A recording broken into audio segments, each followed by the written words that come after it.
Hello, hello, good morning. How are you doing, happy people? It is Monday. We have a new week. Hey, and it's also contract roll overtime, so it's a little bit messy. How are you doing, good people? How has it been going? Hope you had a lovely weekend. Recharging, whatever you do to recharge, and yeah, hope you had a nice weekend. Okay, now, what's been going on? It's hard not to be anything else than bullish, right? Now, that doesn't mean we can have a retracement. Um, it's FOMC week, if I'm not mistaken. It's contract rollover week. Monday, I would be a little bit careful now to go full port in. And yeah, I think it's a good time just to sit down and wait a little bit to see let things settle down a little bit. Maybe what date is it today? 15th of June.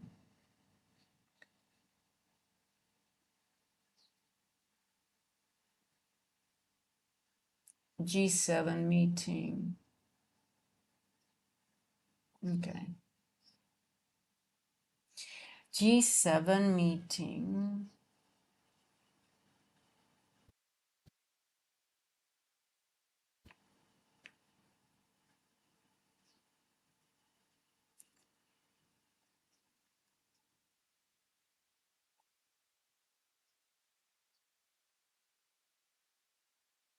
We've got that horrible. Oh, no, no, let me just not. I'll take that back. 3:30. There is a the ECB president that's speaking. So we do want to be aware in London. Just you never know. Um,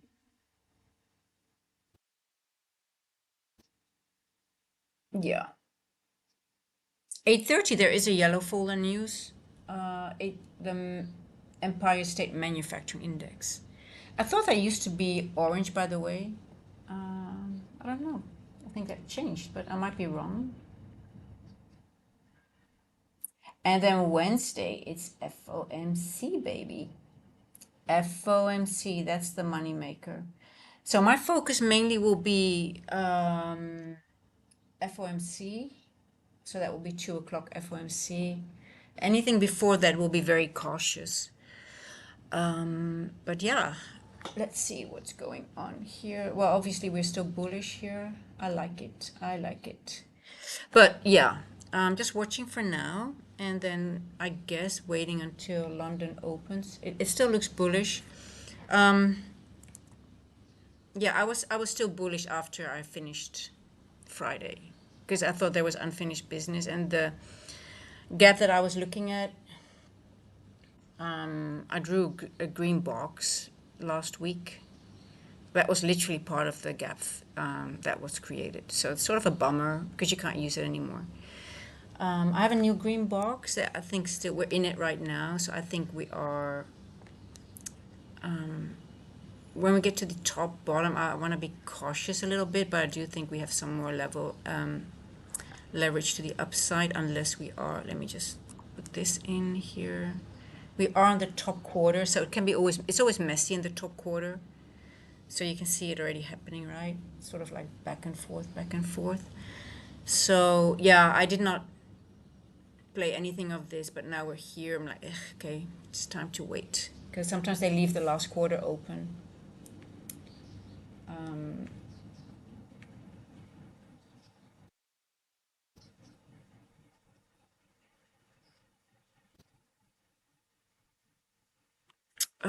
Let me see.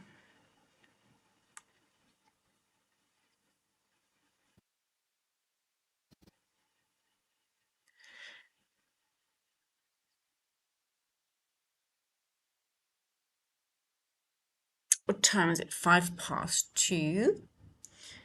So we're in the macro. You can see it's still bullish, right? We are pushing up. We inverted this area here. Let's see if we can push it a little bit higher. Just see what it wants to. Maybe goes to this end dog here. That would be nice if it can do that. But besides that,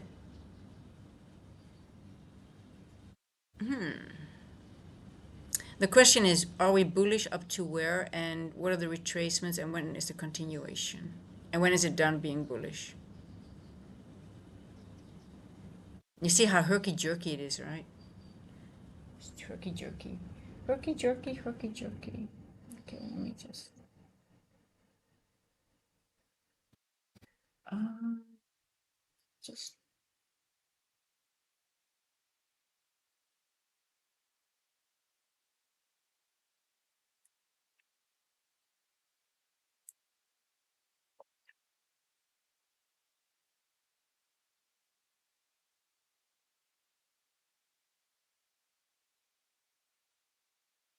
it feels a little bit seek and destroy-ish to me, so it just takes minor liquidity and then it sort of like moves to the other side a little bit. So I'm a little bit looking at the price action.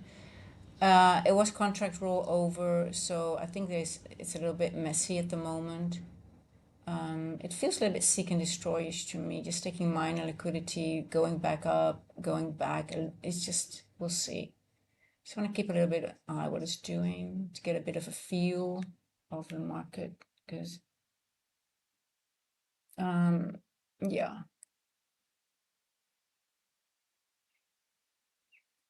it's still going up. You can see it's going up, but it's not going up in a way we like to see. Hey Sai, how are you doing? Momo Bayan, how are you doing? Trader Tip, hello, hello. How are you guys doing? I think I'm in the sun again. Hello, Structure. How's it been going? Let me close the curtain for now, which I don't like to do, but I have to do it, otherwise I have too much sun directly on my camera.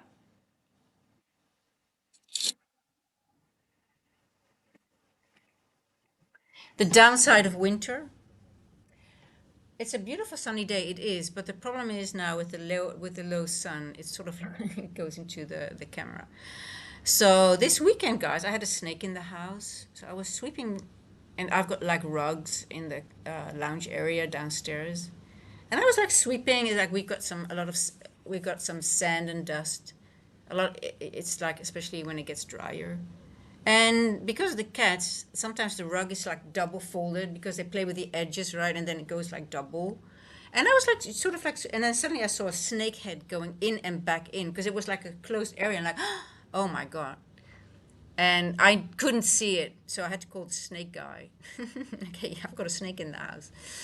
And they come within, they come very fast, but it was not a dangerous one. But you never imagine that you step on it and you are, yeah, it's sort of like, ugh, it's scary. Yeah. Well, we have snakes here. I mean, cobras, and we don't have the spitting cobra here, but the forest cobra. In Hoespride, where I'm from, I've gone to the doctor many times for my cats because they got spit in the eyes, and then they play, they just not. But the forest cobra, they don't spit, but it was scary because I was like, oh my God, I could have easily stepped on it. And then, you make it angry and then they bite. But they don't bite just, yeah. Um,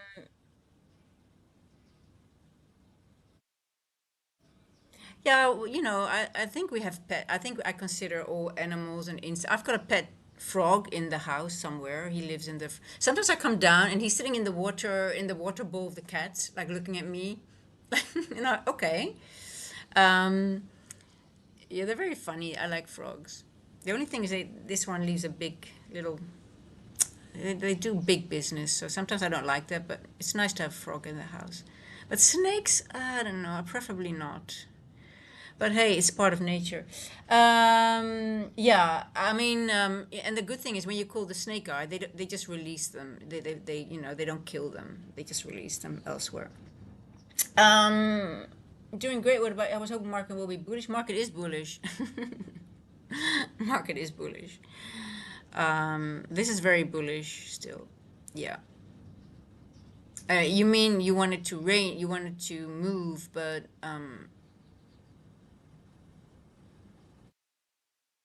It's still in a bullish move. It's just sort of like calming down a little bit, but I think we're still bullish. Um, so what happened overnight? This is the overnight gap, right? Here. So we ended here the day, and then we have a large gap to the upside, but we're still bullish. 221 point gap. I think we're still going to go to the upside.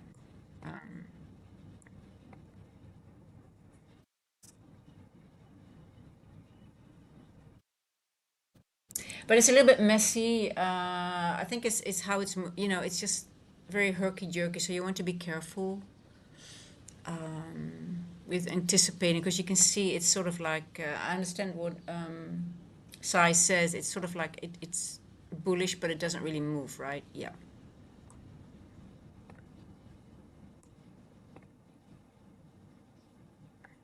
It most likely will spike, something like that. So it goes, it consolidates, and then suddenly one spike, and then back into the range, and blah blah blah. So messy. Yeah, I don't like it too much. But we're in the top quarter of this area. I think we're going to spike up to here at some point, but it's a little bit tricky to me.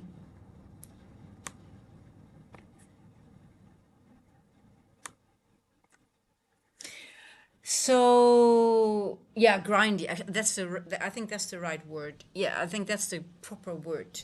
It's grindy. Yeah, thank you for that. It's grindy, but it's moving. It's grinding its way up. Yeah, and if you probably get in, it spikes you out of it, and blah blah blah. So, um,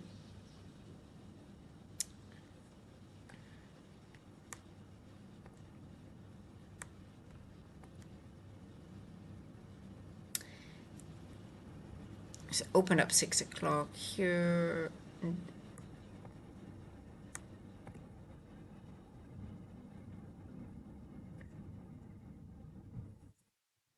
Grindy up. Hey, Bowser, how are you doing? How is it going?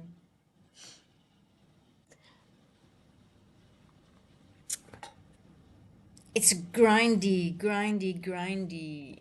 So yeah, contract change. What else?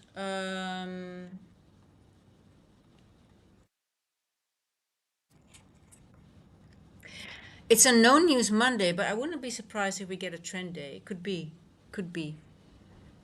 FOMC Wednesday, so they could bring it higher, obviously, to bring it down with FOMC, or FOMC. Well, it's too early to say anything. Yeah, bullish grind. Yeah. It's a bullish grind. I know. I would love to see it go a little bit lower first and then go a little bit more retesting this area, but nothing we can. I think it's too bullish to go lower. We just got some gaps here. I don't like it how it's doing it thing here around 2 o'clock. I think it's always a little bit the first Monday when you have a large gap up like this, and it looks so obvious. Everything looks so obvious, right?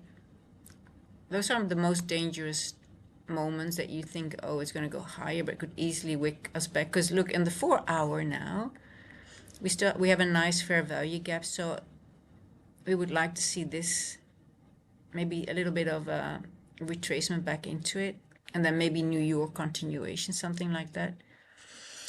So patience is triple witching. Thank you, structure.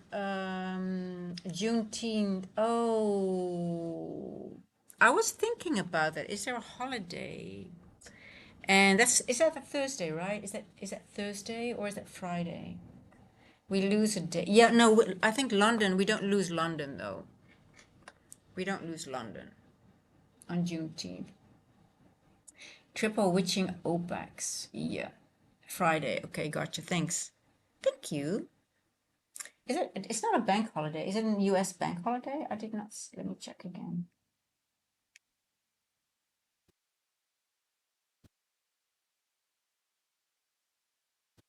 Bank holiday. It is. It is. You're right. But we still have London though.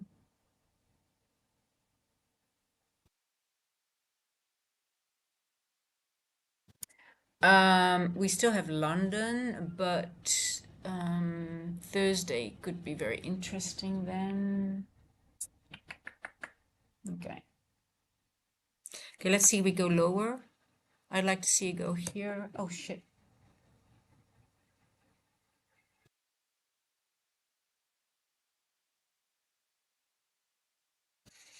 Oh,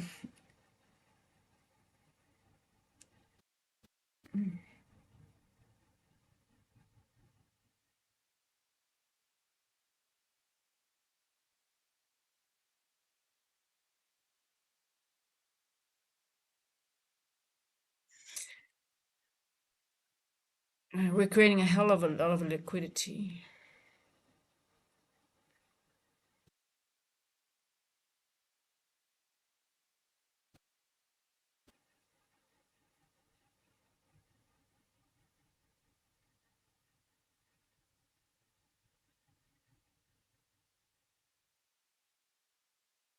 So,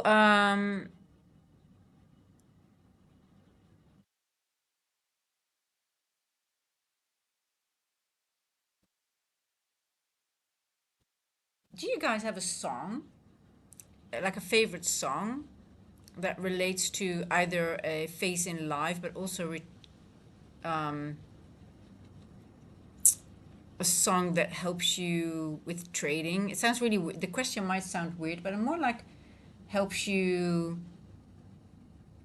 um, see things straight, or the lyrics really are resonating to you, that helps you get better in just in life in general, or helps you get what's the right word to use, empowered again or something. So I heard a song. There was like a competition, and there was a song I actually like many years back. I really had I had a burnout. I don't well more. I think it was more a bore out than a burnout, but I had it like a, and there was a song that really helped, that was so resonating to me, that, but actually I heard it again. I was like, wow, it actually also makes so much sense to my trading. I was just thinking about that. Do you guys have a song that really resonates to you and also reflects like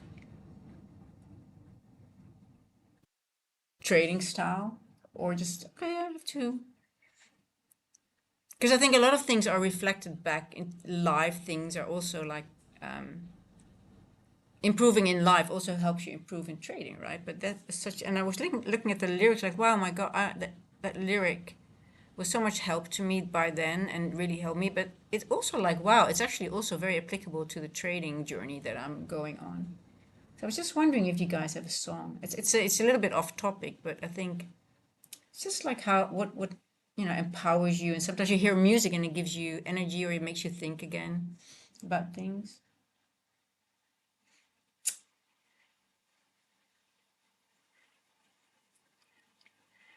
I'll share my song with you guys, which really helped me.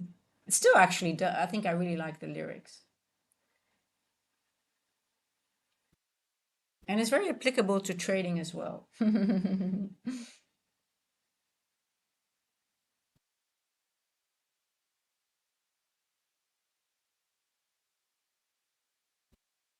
Let me do a poll with. I want to do a poll. It's a little bit different poll, but the market is horrible anyway.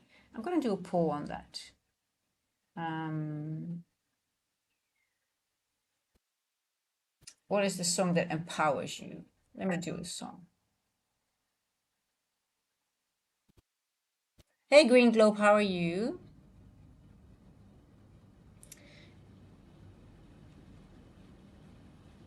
Um, oh, is it? You have one that fits your, yeah. It's not really a poll because I can't put all the songs in of the world. It's more of a question, I guess.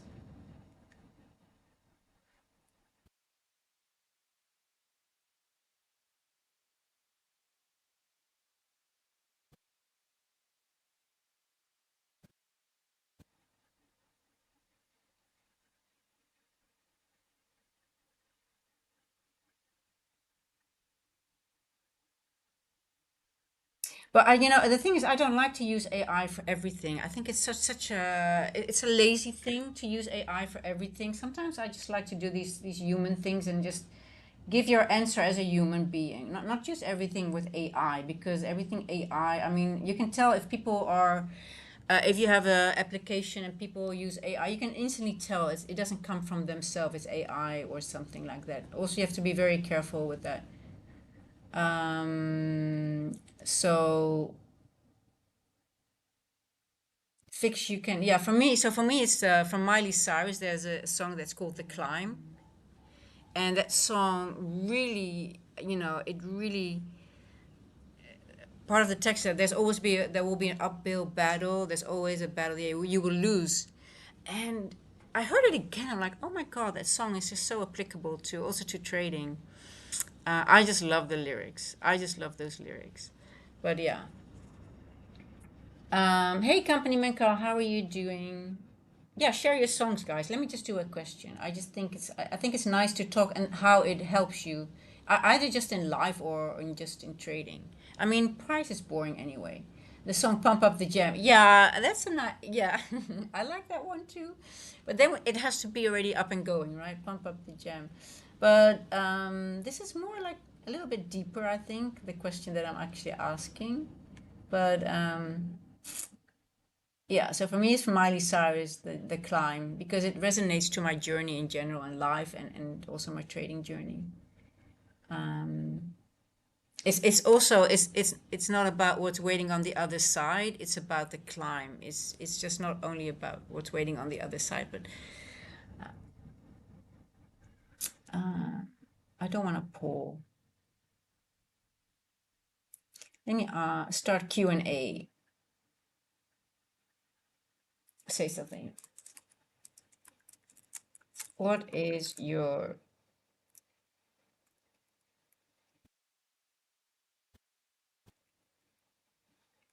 that empowers you in life and or trading? Yeah.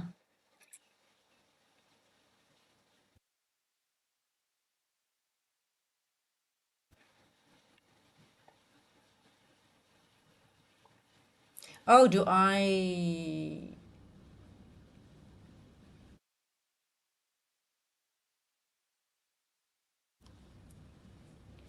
Okay, so when I do a Q&A, I get a separate chat. That's not what I want, actually. Well, okay. Well, we can leave it there.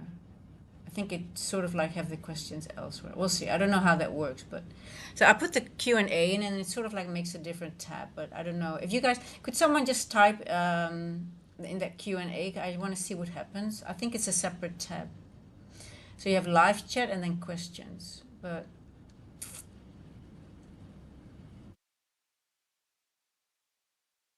okay, just checking out the feature.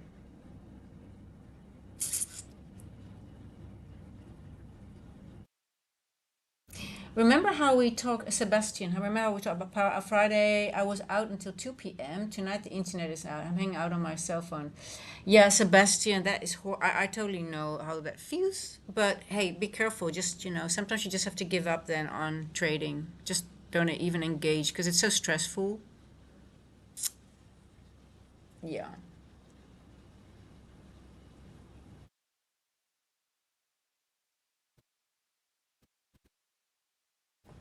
It is very stressful.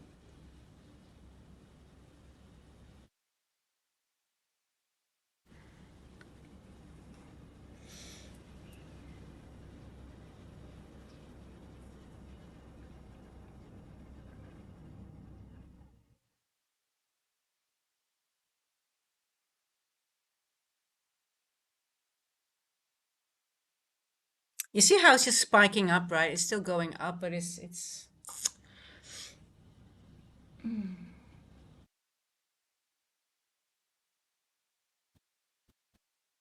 what are we doing? What time is it? 2:25. Let's see at 2:30.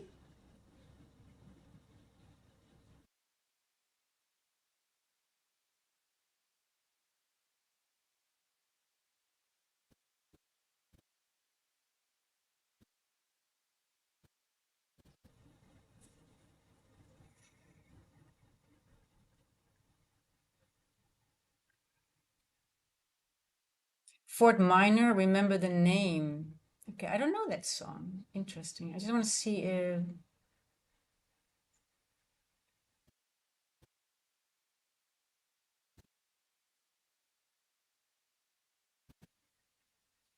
Hey, Road Futures.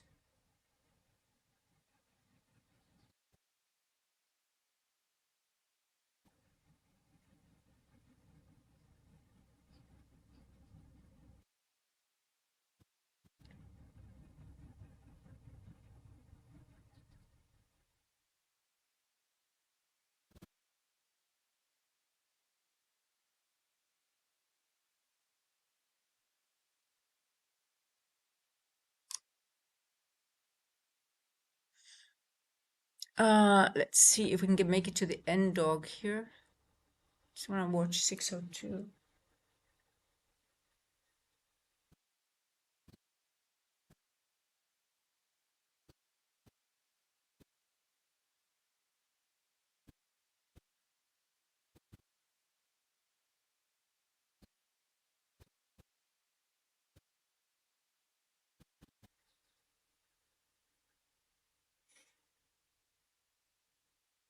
Mm. Okay, let's see. Sebastian, well, how do you explain that we've been going up for 2 months while there was a war? I think that's a very dangerous strategy, to be honest, because we've been going up anyway for 2 months while there is war. So I would not anticipate just going up because, and I don't think it's really an end of the war, to be honest. It's so fake, all these. I mean, making a deal with a murderous regime that's literally trying to kill you. I think there's more to it, to this whole. It's very weird, those talks, and it just doesn't make sense at all. So I think I'll be very cautious, to be honest, with that.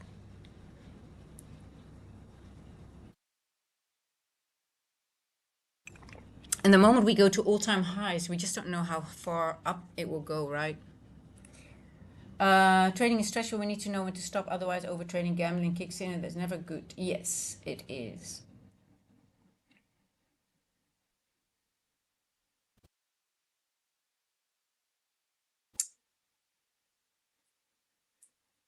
Yeah, Sebastian, just give it. I would, if I were you, just don't, just. It's very. I know. I exactly know how you're feeling. It's so stressful. I hope you're not in a trade. You get out. You're able to get out of it, and then just leave it until everything gets back to normal. Because you're just going to be stressed. You're not going to be focused. Even though it's so horrible. I know. I know how you are feeling, and yeah. Just go to bed and go to sleep. And then wake up and hopefully it's sorted. I never knew in the US that you had these issues as well, but yeah.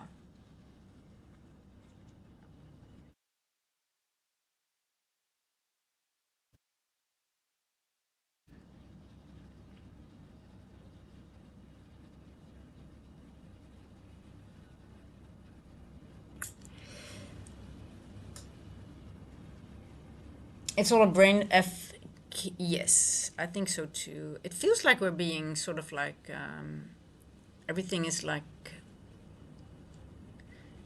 we have to take everything with a grain of salt at the moment and just see, let things play out. I think it's just I don't trust anything what is being said right now in the sense of like what's the higher plan? What are they trying to accomplish? It just doesn't make sense. A lot of things just don't make sense at the moment. I'm like, yeah, but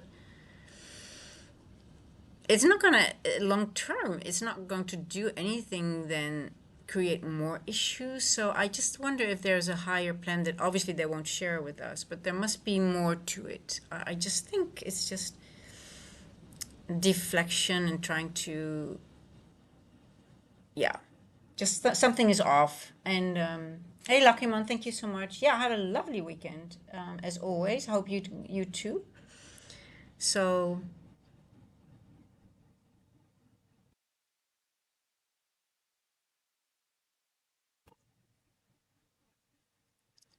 I think my main focus will be the FOMC release because that's like a moneymaker, and you sort of like um,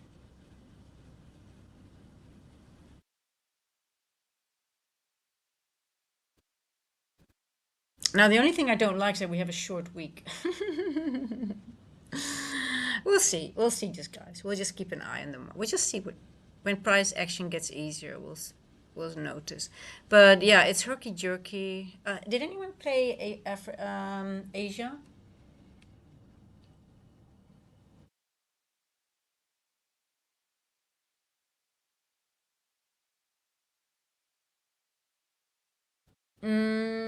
I don't think it's scary. Um,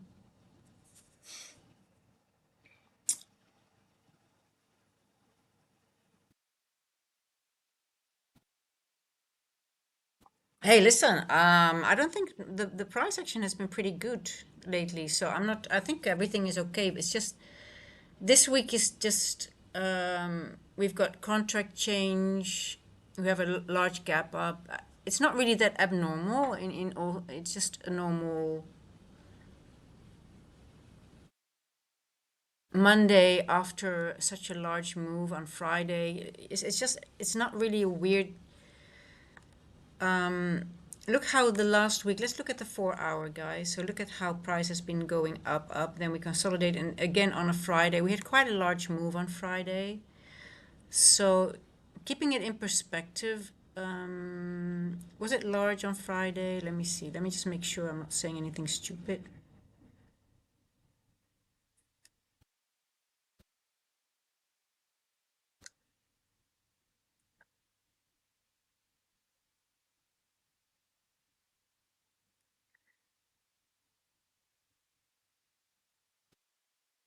I think the only thing we did not really have was a TGIF. Okay, Friday was a 407, a little bit larger. Okay, I see.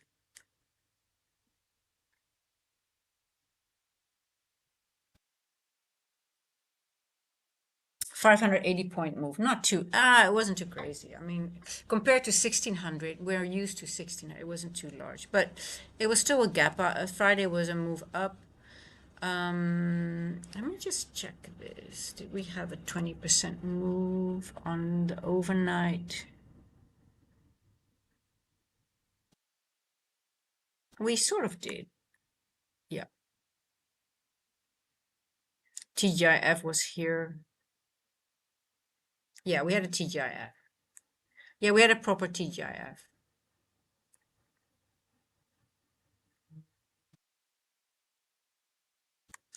We had a proper TGIF.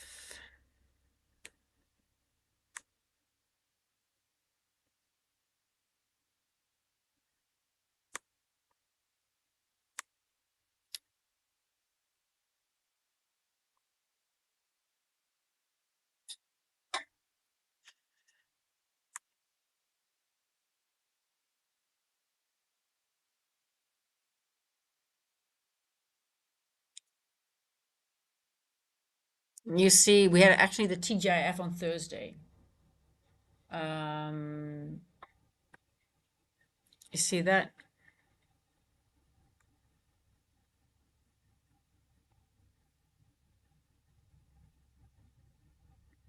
Friday, 10 o'clock.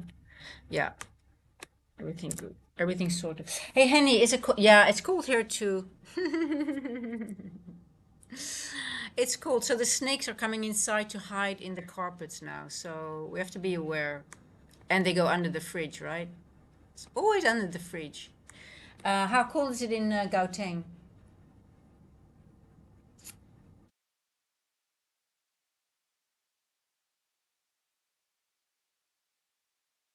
Okay, any more songs? I really want to see your songs.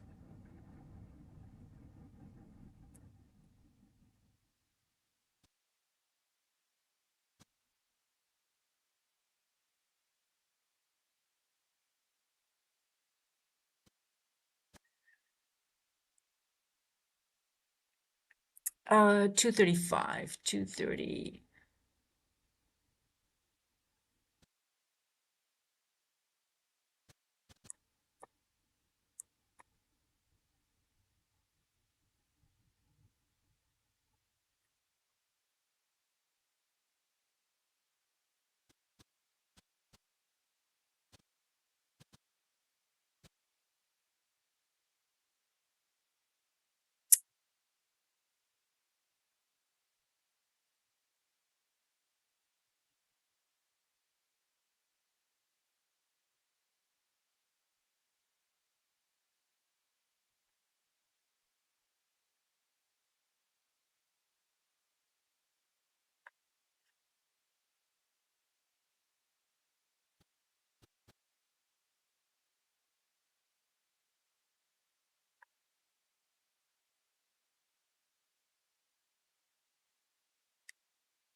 See how price keeps going back into this area here?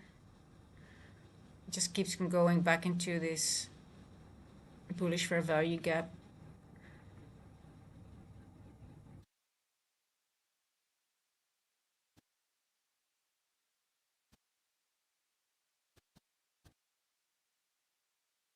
I would love to see a nice drop though, and a little bit lower, and then maybe go back higher.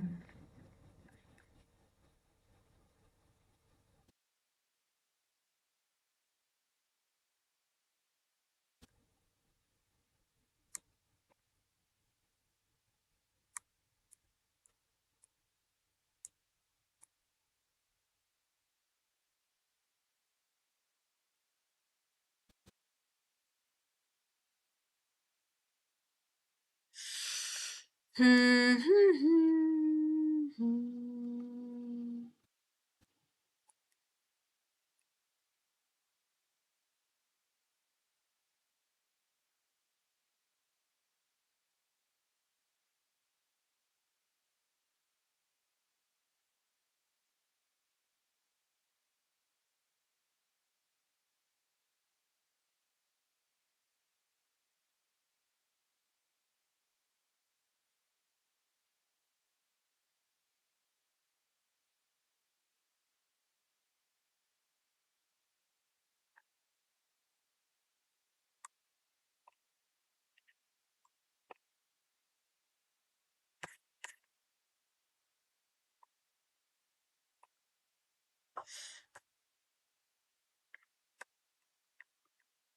'As if price wants to draw back to midnight.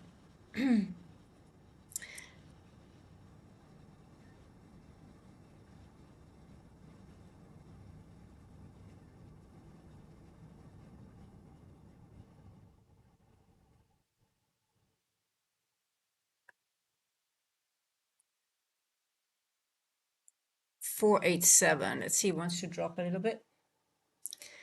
Drop, drop, drop.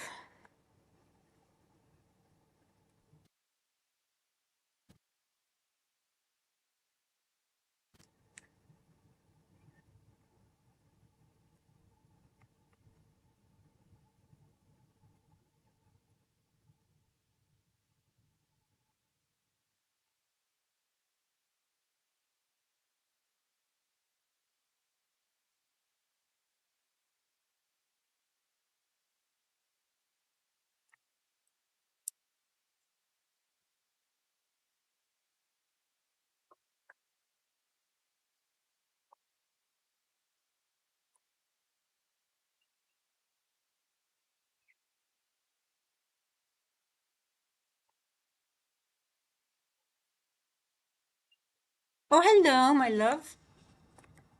How are you doing? You coming to check on me?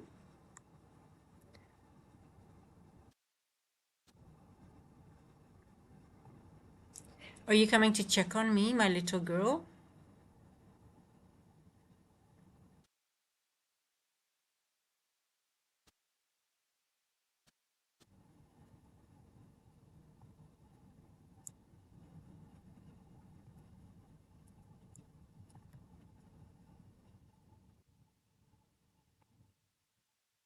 Okay, let's see if we can have a little bit of a drop to midnight and maybe even lower.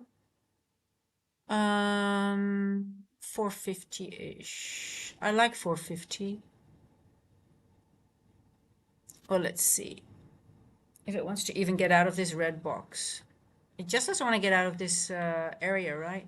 Just keeps on bouncing back and forth until it breaks.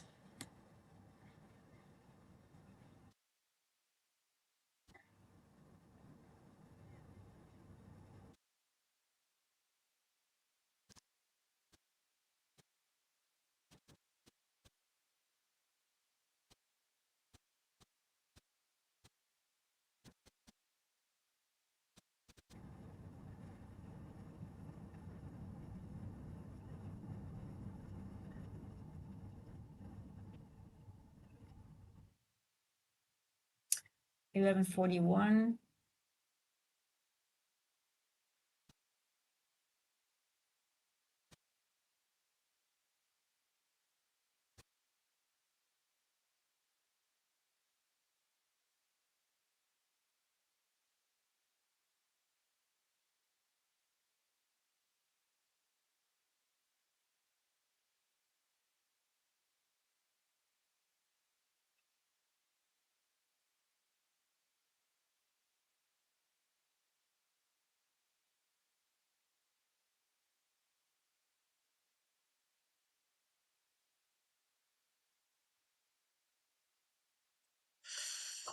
Hmm.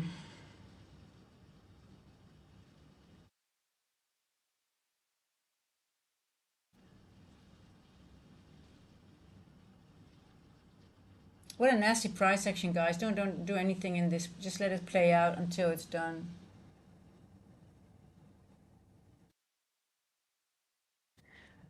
Ugh.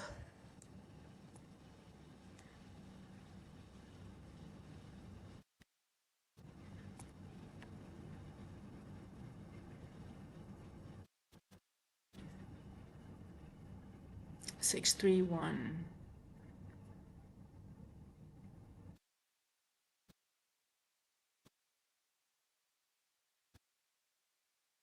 561.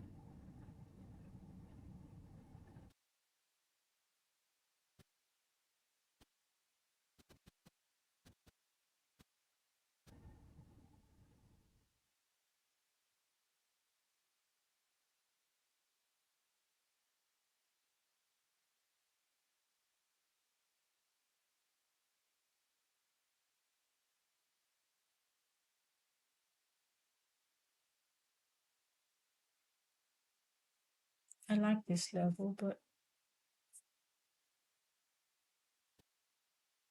you know what? I can see what I see a difference here. If I go to the monthly contract, we already on the new one, we already reached this level 561 here.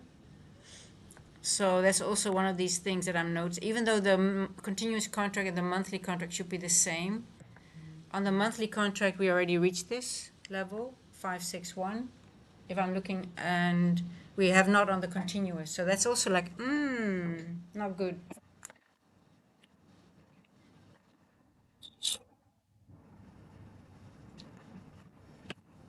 Do you notice that, guys? How the difference? That the continuous and the monthly, they should be the same, but they're not. Hey, NQ futures.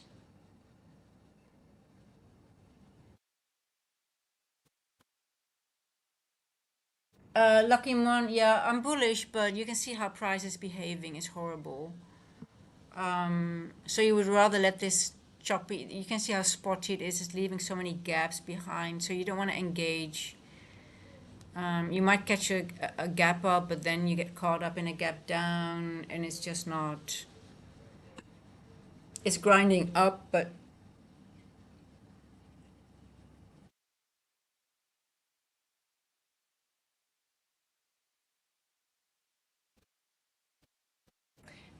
is that the frog?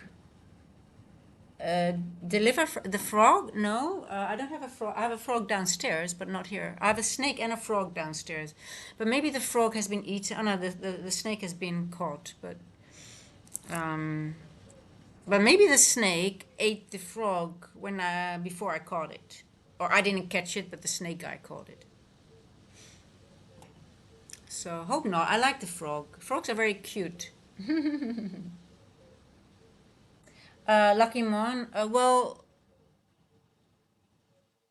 Well, you can see it's bullish, right? You look at the. I mean, you cannot be bearish when you see a chart like this, right? But the question is, when will it make a move to the downside? Because it will at some point, right? Because it's obviously on its way up in a very herky jerky way. It's grinding up, right? So look at the 4 hour here. So y- you want to be prepared for a retracement to the downside or a reversal. But yeah, I mean, we're definitely in an up grind.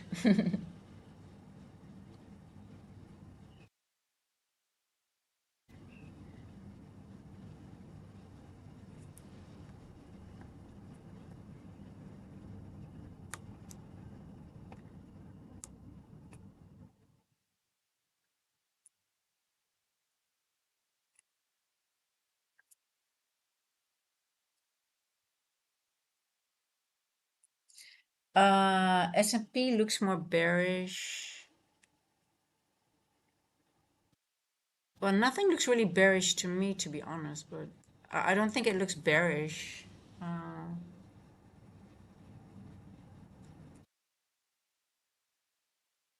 I can see it go all the way up here, S&P.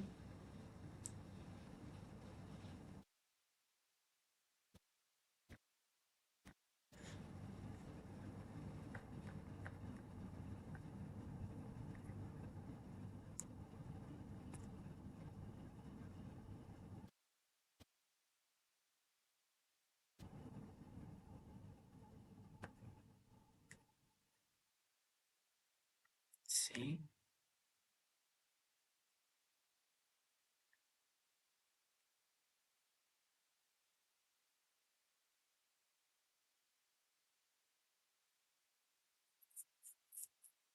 Um,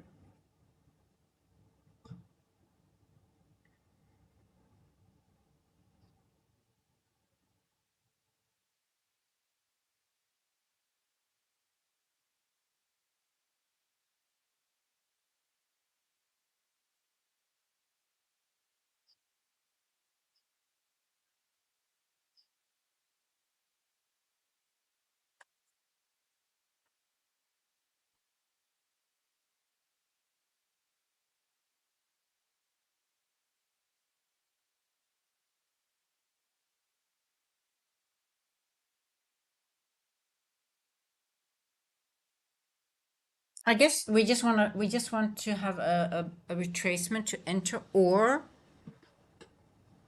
let the move to the upside be sort of done at some point. But I don't know. It looks, for me, it looks more bullish than. Okay, let's have a look at S&P.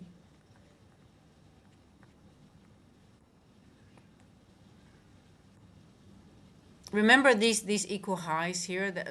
When we had this massive gap down, I said I don't like these equal highs.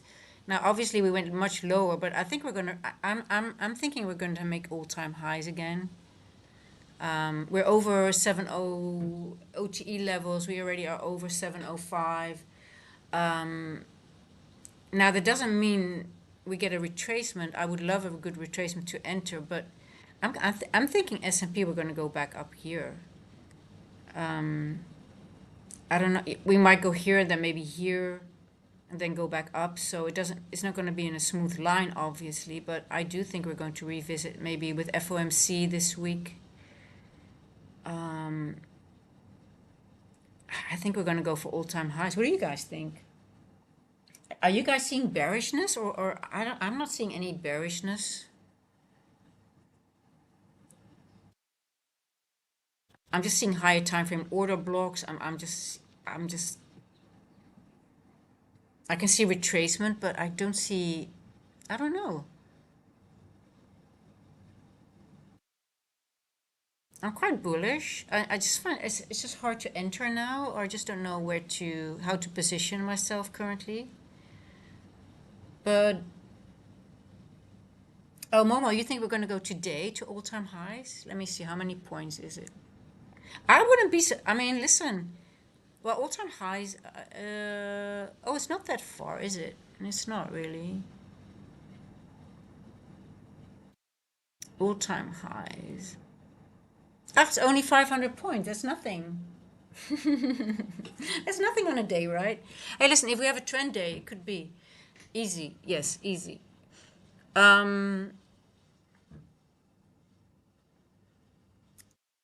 It's just 500 points, so could be today. Yes, could be. Um,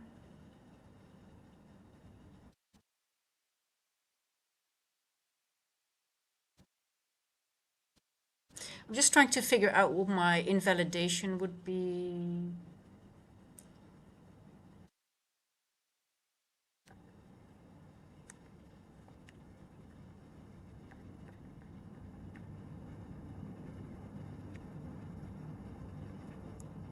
So this was the 150 to 210 macro. So what did we do? We created a high here, or we created a move to the upside in the grind. We took out this liquidity here. Then we went back into the range here. But we never went below this, and then we're going higher. So it's still very bullish. But look how it's so spotty. Look what we're all leaving a lot of little things behind. All these little things.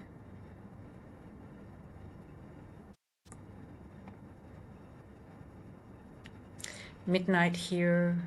Where's the daily open?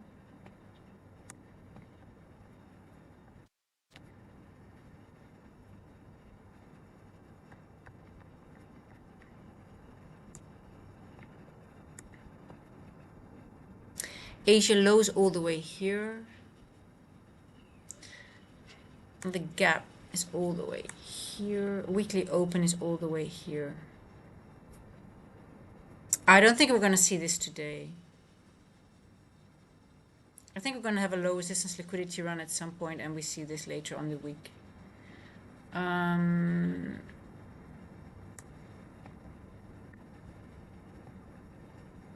Yeah, I don't think we're going to see this one today anymore.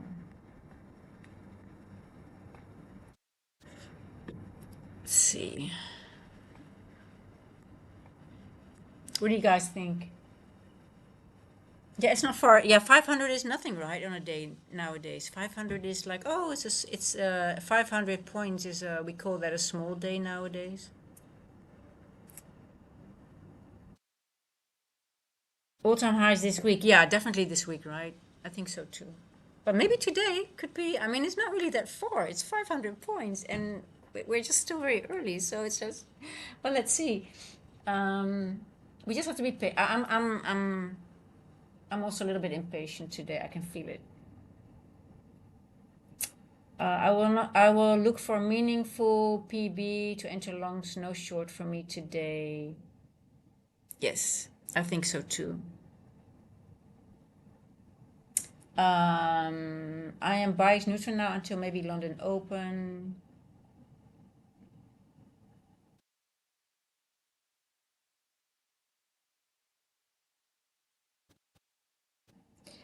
Oh, anonymous giraffe. No, you have to roll over now. Yes, you have to roll over. Continuous contracts already on the NQU or the MNQU, but there is a little bit of discrepancy that I just noticed that on the NQ, on the monthly contract, we already hit this level, 561, and on the continuous, it did not yet. So you always have to be careful on these in the first week. It's always messy, and you want to be more, yeah, just a little bit careful.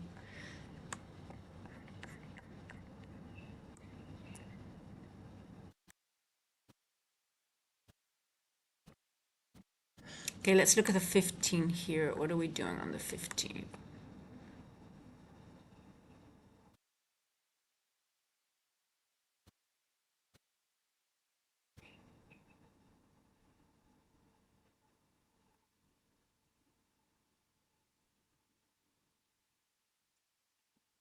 I think London Open will be a spike up.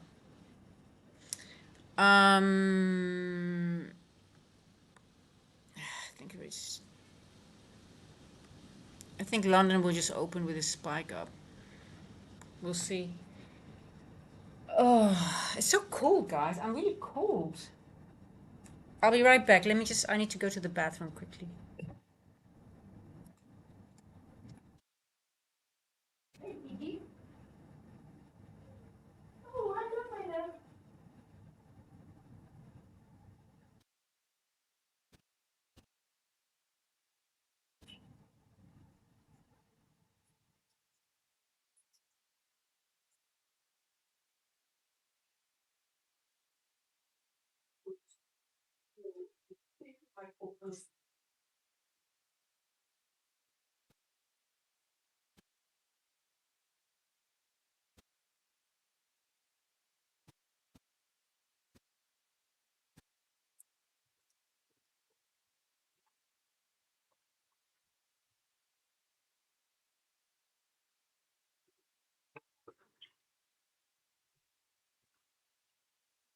Here we go. Okay, we're in the macro already. I'm thinking of maybe putting on a paper tray just for fun. Hey, jumping. Wanna play, my love? Crazy. What are you doing?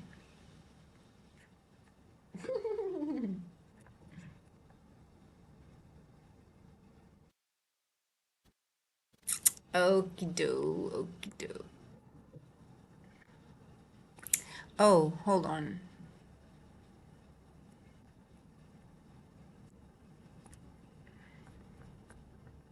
Hey, Mr. Chaos, how are you?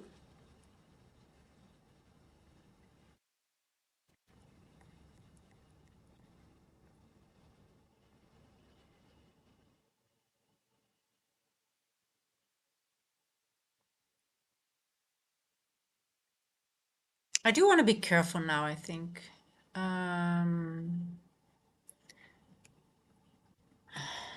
Getting too enthusiastic for a gap up.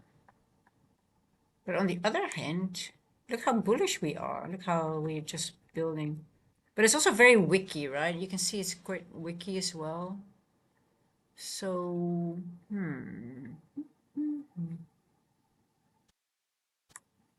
let's see. We are at a 0.4. We could easily gap down as well. Um,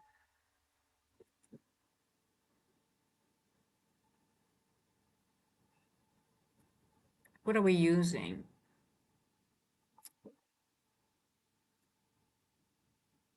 0.35. Yeah, doing great myself. How about you? I've got cold hands because it's cold. It's winter here.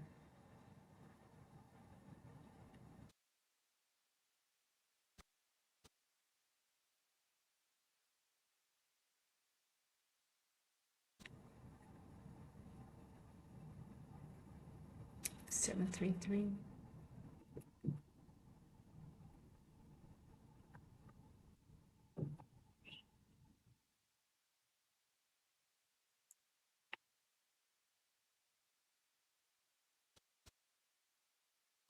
I think that whole 560, yeah, switching well, I'm on the continuous, but I do trade on Trader Fate. I don't have any choice on the, you always want to check the continuous contract and then look which, what is the same price. So when you see that the new contract has the same price as the continuous, you want to switch. I can't on Trader Vate on the prop firms. It's always the monthly contract, but it's the NQU MNQU now. Yes, so that also means first week is already messy. It's always a bit messy when you have contract change. It's always messy. I think we're that 561 level. I think we might reject here a little bit and just either consolidate a little bit more. I just don't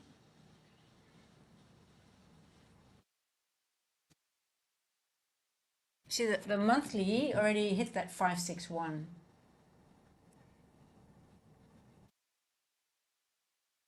Let me just double check again. I just want to see if I'm correct. Yeah, here. Yeah, see, so the monthly already hit this level, and on the continuous it did not. So that's a bit odd. Right, you see that?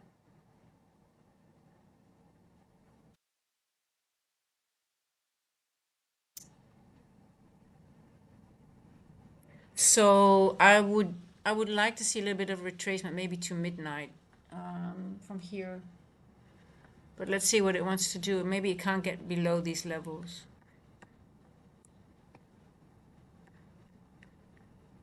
Yeah. Because the monthly already hit this, and there's a little bit of difference here.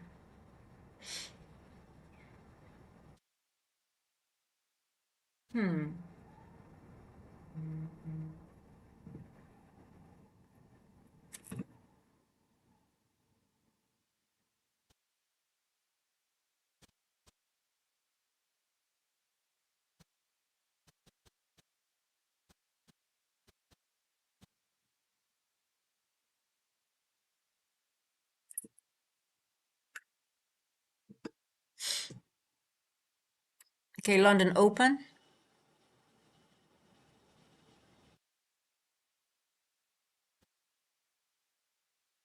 Oh, hello, Poop. You cannot come in. No, no, no, no, no, no, no. You're too wild now. No, go, go, go, go, go. You're too wild. No, go, go, go, go, go, go, go, go. Go play somewhere else now.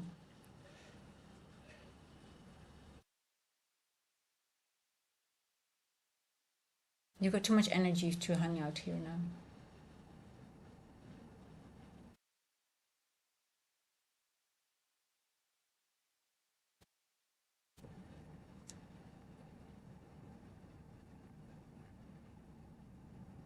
No.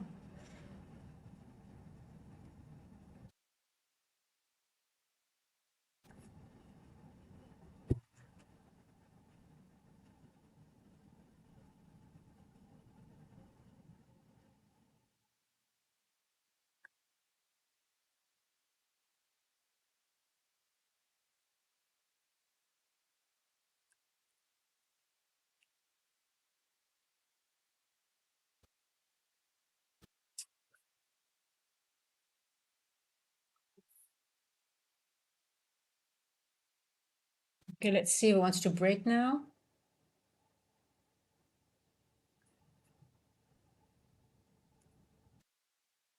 We need some relief here. Come on, go through it. I want it to go here. I want to see this little gap here filled.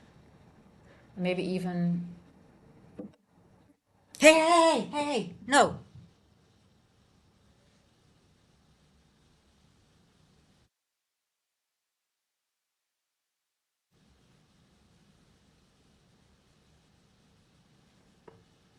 You're naughty!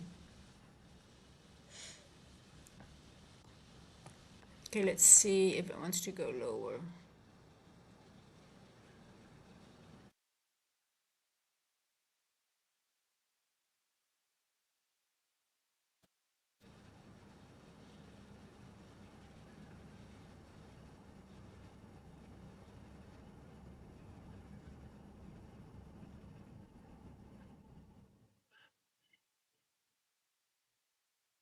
Nope.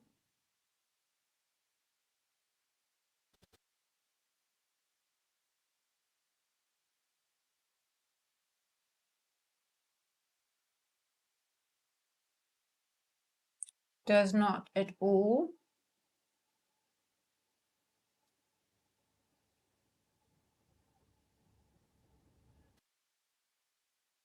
Or you do, and it's just tricking. It's very tricky. I would not engage, guys.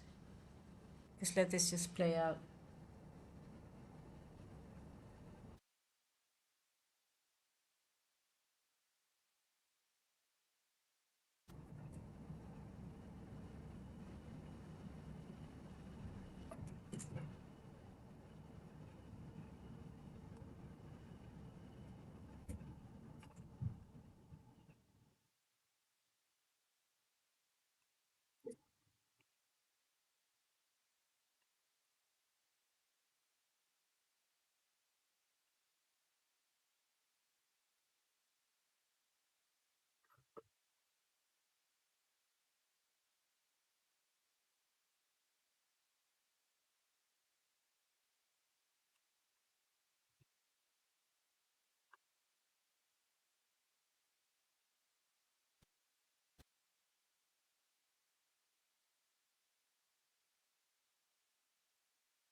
I think it was a long time that we had seek and destroy in London conditions.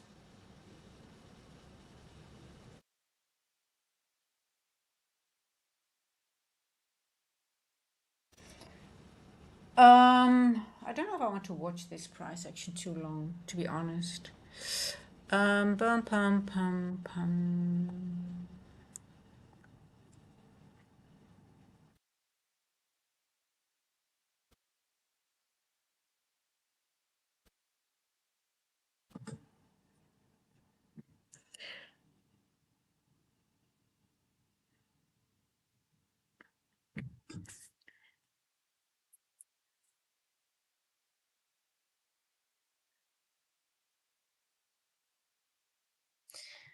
Um, yeah, this is some ugly price action. It is, right? Yeah. This can easily chop you up and make you lose accounts. So just wait.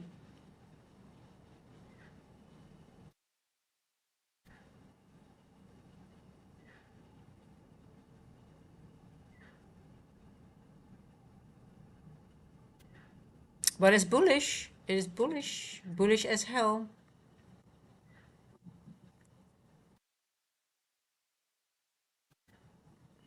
Hey, Gigi, stop.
Okay, let's see now. What time is it? It's 3 o'clock Eastern. What did we do?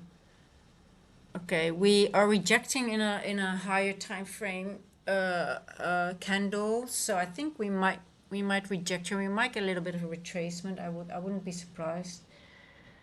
Or are we gonna take the high? Yeah, could be. We might go higher as well. Um, I'm just thinking of what to do right now. I'm just like, let's do. Like, I feel like just putting on a trade just for, not on any account though, but oh my God, you stop now. Okay, we've got GG.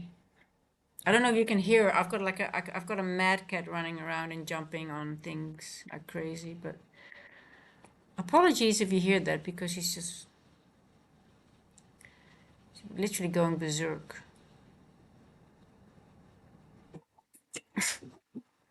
GG.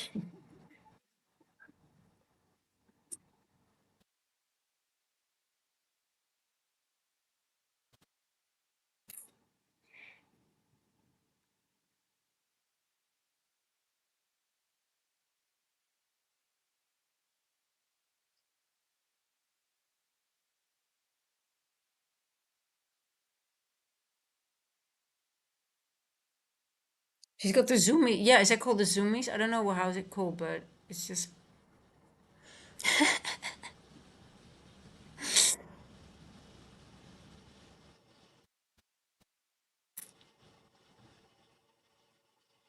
I feel like putting on a short, guys. Yeah, I'm gonna put a paper trade only. No new, no normal. Oh, just.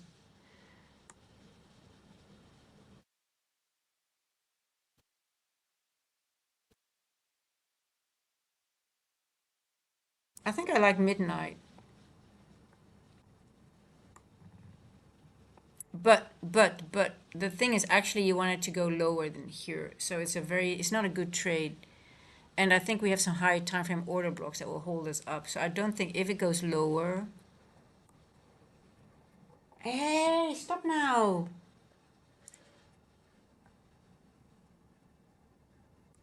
This will be the trade here. Just want one off. Oh shit.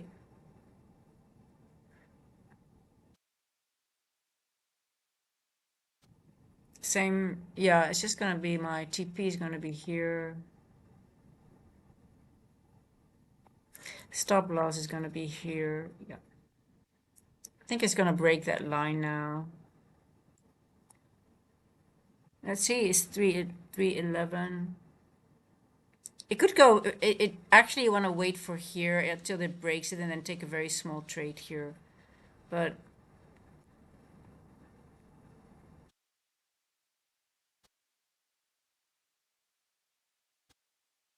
it might still not do it. I think it's still long, to be honest. It's a trap.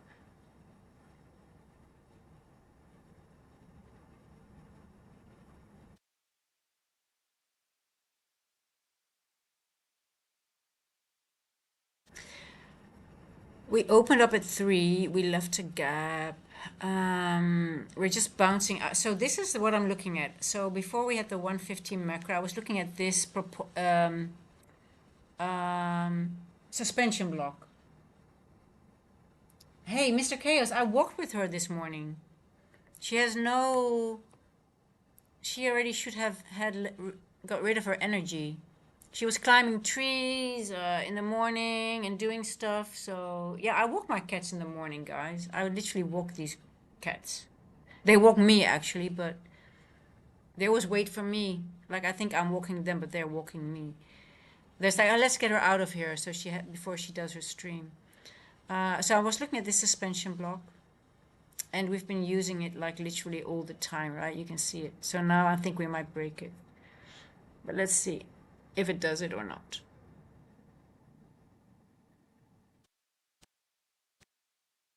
Let me just bring this down. If it stops me out, it stops me out.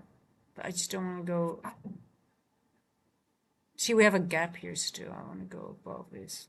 But that's not a good trade. It's not a good trade at all. So don't, it's not a good trade. Just want to see what I'm putting on.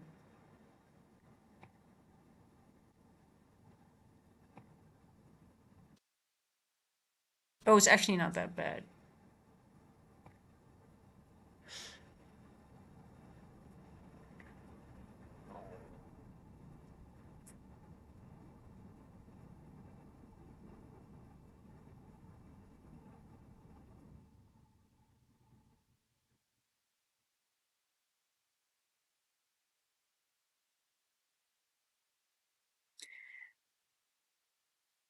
You got the zoomies, Gigi? Is that what you have? Is that what you have, my love?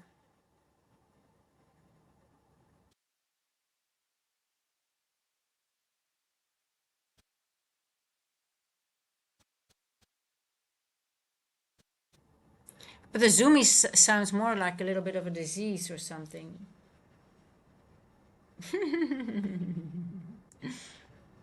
Yeah, it's like because in the old days they could hunt, they were hunting and they use all their energy, and but now they don't do that anymore. So then they use their energy just to do it while we're streaming.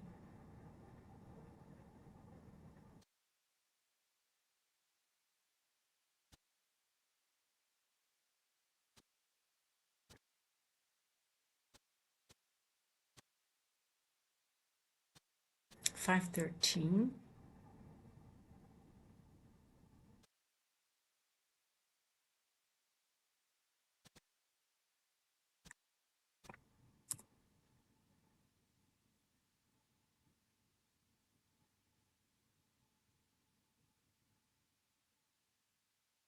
Yeah, I think it's using an order block already above this level, so it might not go lower.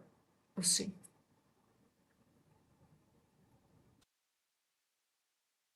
It's just when you have to move a little and then they go and sleep like 20 hours. Yeah, apparently cats sleep 18 hours per day or something.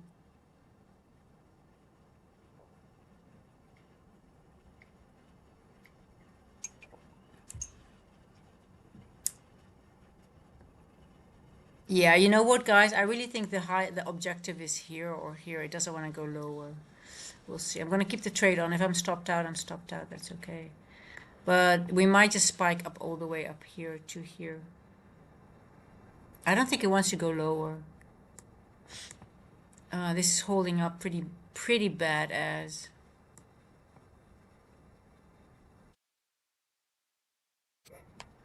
It's a bad ass block of just creating nice liquidity. It will be a nice move to the downside at some point. We'll see. You just have to wait. It'll give us a nice trade. If it wants to spike up in a wicky way, just let it go. And at some point, you'll see a proper reversal or retracement, right?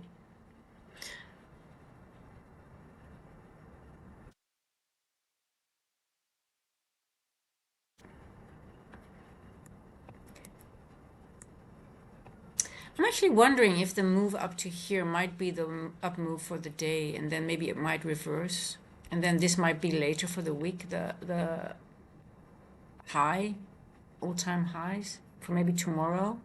Maybe we get a Tuesday high.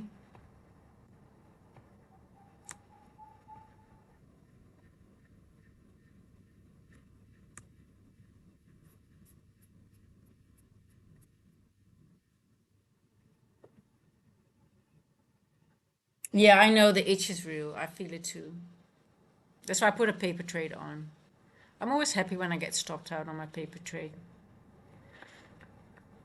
Because you can see this actually you really want to wait until this box is either broken because it's holding up and it's hard to tell when it's not going to hold up anymore, right? You don't know. You can see it's holding up, but um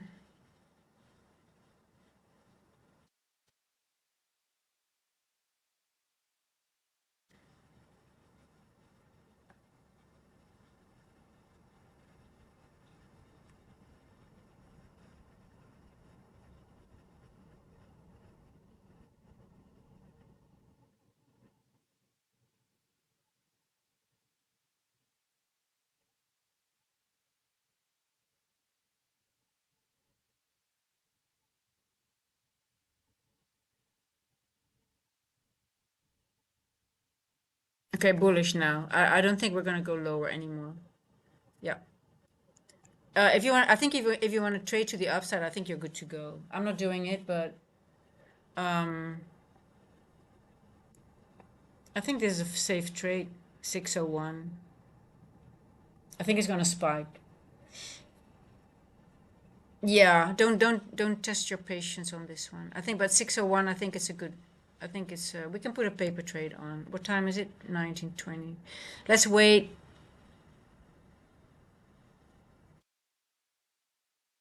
I think this market is just base moves. If you have a, if it goes over, I think this red box. I think this will be the target 604. It's already bullish. I mean, it's not gonna go lower. I think. Um.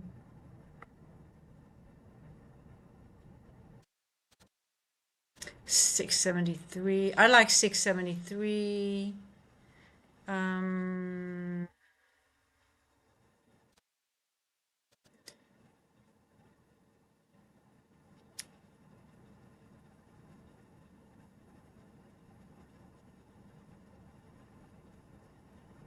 631. 631 is a nice level. Here, this is one. 600 is a nice level. Lucky Mon, I think it's hard for anyone to trade because it's just going, it's seek and destroy. Well, it's technically not really seek and destroy yet, but well, actually it is. Look, it creates liquidity, it takes it out. It creates liquidity, it takes it out. It goes back into the range, it takes out the short-term liquidity. This is seek and destroy. Creating liquidity, taking it out. Creating liquidity, taking it out. Creating liquidity, taking it out. It's continuously creating short-term liquidity and taking it out. Liquidity, taking it out. Liquidity, taking it out. It's just continuously taking out the liquidity. But I think we can buy up to, let's just put on a buy and see how far. Okay, if you got an itch, paper trade it and see how many times you're being stopped out, and you'll be happy that you're paper trading it. I'm going to do it with you and show you guys how easy it is to be stopped out in this market. Stop loss 601. Now watch me being stopped out again, most likely, and be happy that you paper trade. Kill the itch by paper trading it and journal it. And journal, okay, we have a suspension block. How many times has it been tested, and how many times has its liquidity been created, taken out? Liquidity created, taken out. Now you have an itch, put on a trade and see it being stopped out. See me being stopped out. Watch me.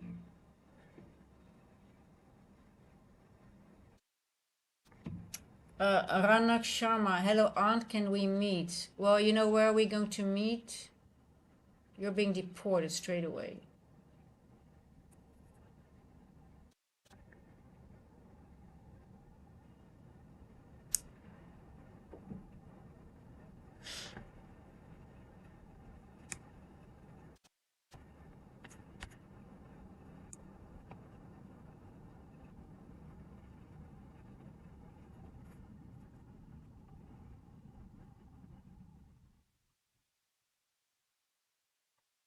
It's so nice to being stopped out because I'm putting a trade on with a stop loss above a gap.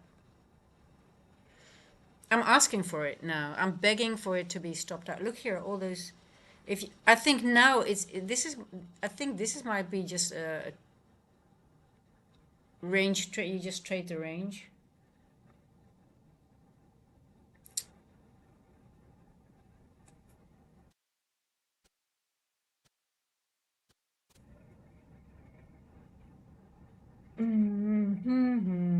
Any more guys? Did I get any more questions about the song?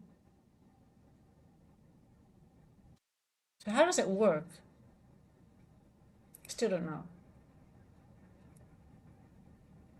Okay, guys. So the question was: do you have a song that empowers you during trading or during difficult time in life or challenges you go through? Is there any song that resonates to you and like really gives you, yeah, there you go, stopped out. So I'll show you. Oh, Mr. K, I have no idea what that means. Negative delta and positive delta. I can just, I mean, you don't need anything to see that price is shitty, right? And we're in seek and destroy.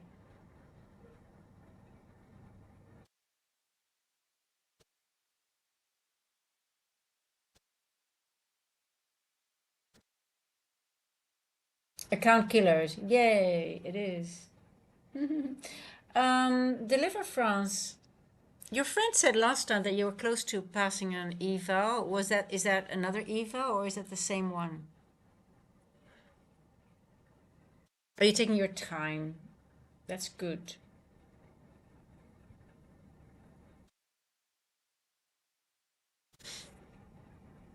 I don't know. Is Jay Mobile? Are you here, by the way?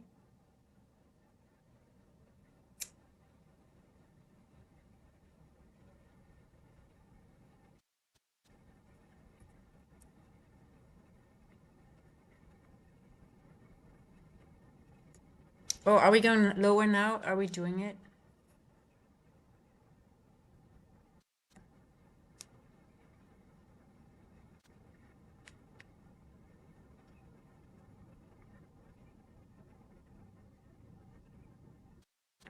Nasty PA. It is the same, but it was 40. Oh, okay, gotcha. Okay, so you have patience. So you did not force anything on Friday. That's good. That's very impressive. Those are the hardest ones, right? Then when when you're really close to passing it, and then you want to force it. Yeah. Well, well done. So you only need to. You're 40. You're still $40 away from it. That will be a trade today. It'll be very. I mean, at some point this will clean up.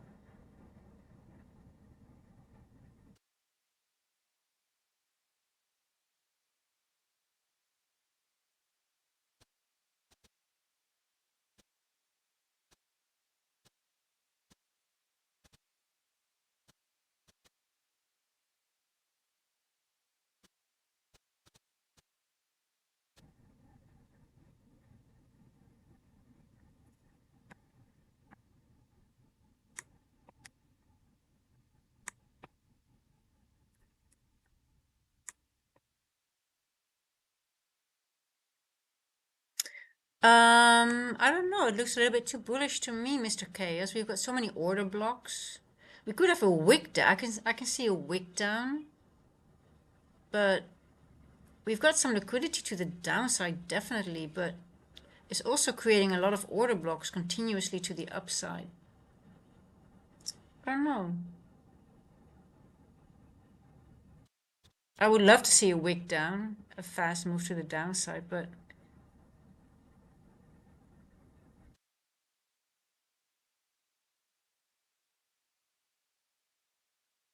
I would not feel comfortable shorting this. Although I like to see it's leaving a lot of these equal lows continuously, but with all those order blocks, especially on the 15-minute, I like, ugh. It's getting a little bit tricky. I mean, I wouldn't be surprised if we get a trend day to the upside today.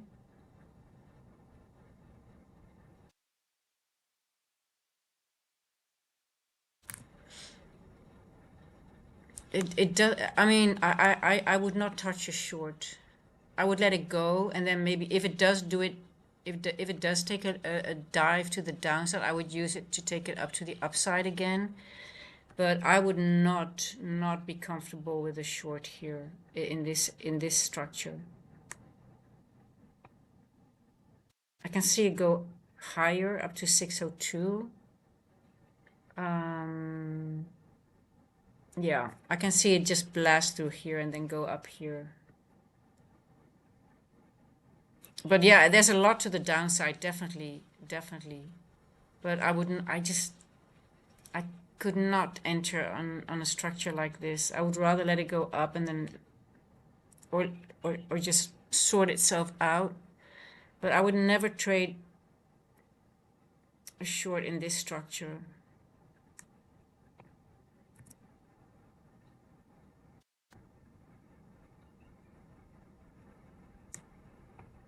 I would really have to let that one go. I like it to the, I hope it just goes up to 601.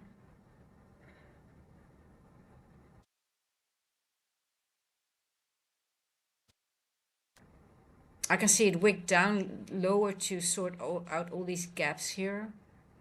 But yeah, that's seek and destroy.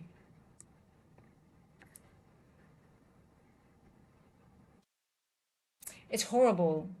Yeah, it's no, it's definitely it's seek and destroy. It creates liquidity, as you can see here, and it takes it out. It creates liquidity, it takes it out.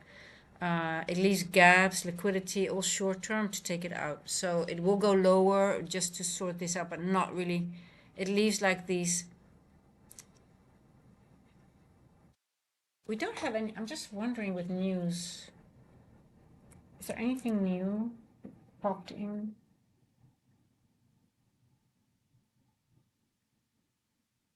3:30. Oh, okay, that woman. The EU people are speaking. And it's G7 as well, guys. The G7 meeting always is messy, I think. I think G7 meeting is always messy.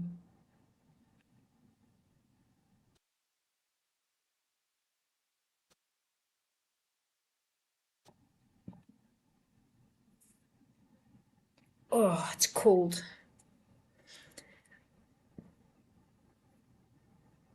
So the question is, when will it take out this liquidity here? And Asia go back into Asia range?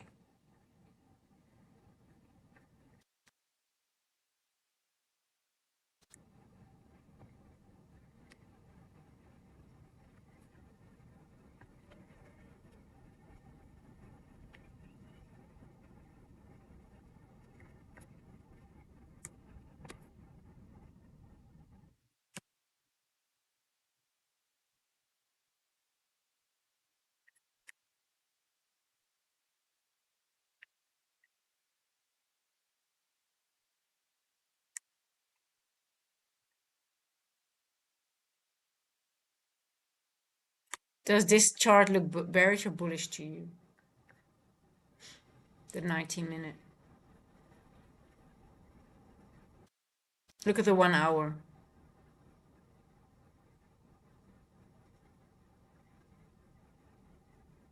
Bullish or bearish? 4 hour, bullish or bearish?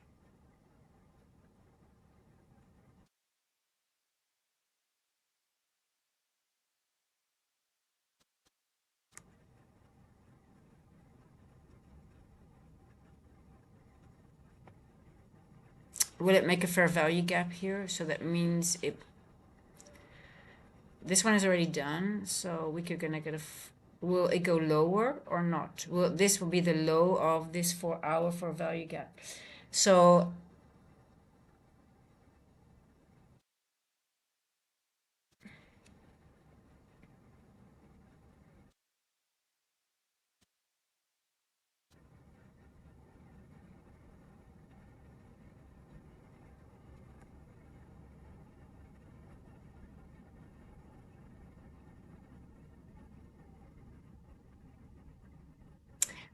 we could have just we could have a accumulation candle here, just that they accumulate, they don't do anything.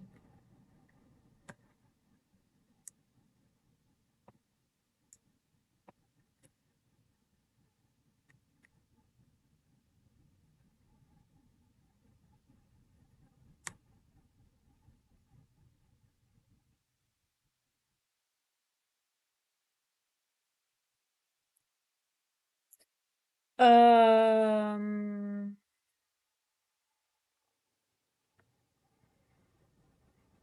I don't think it's gonna spike up hard. It doesn't look like it will do that. It just looks like consolidation and just being hanging out in a range.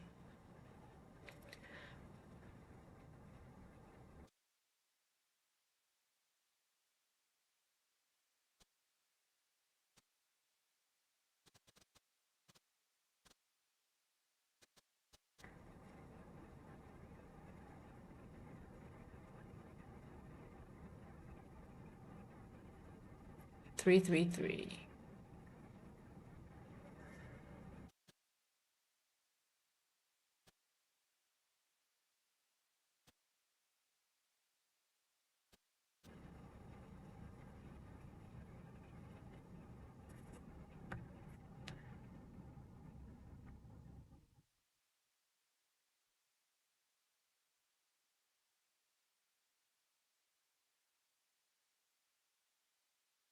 So boring.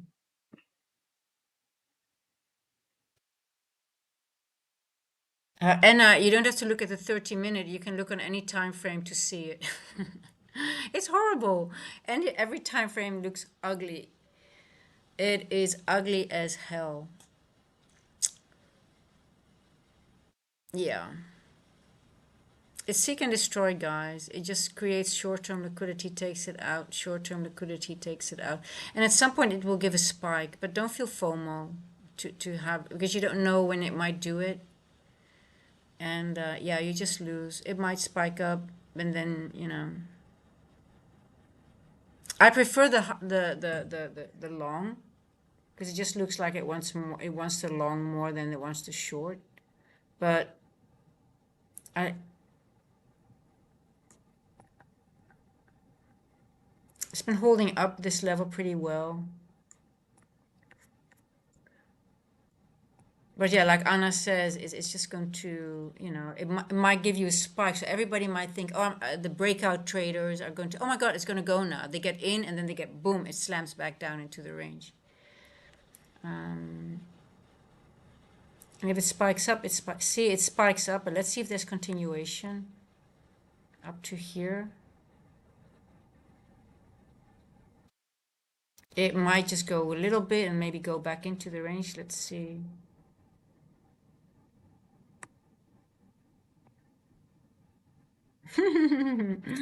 Breakout traders don't yeah, just forget about this.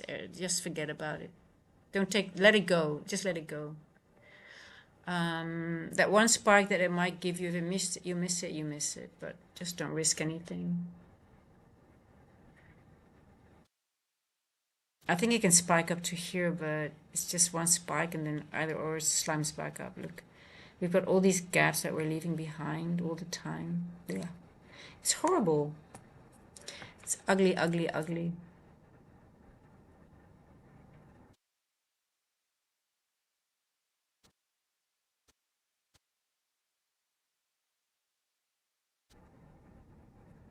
It's five handles. Yes, it's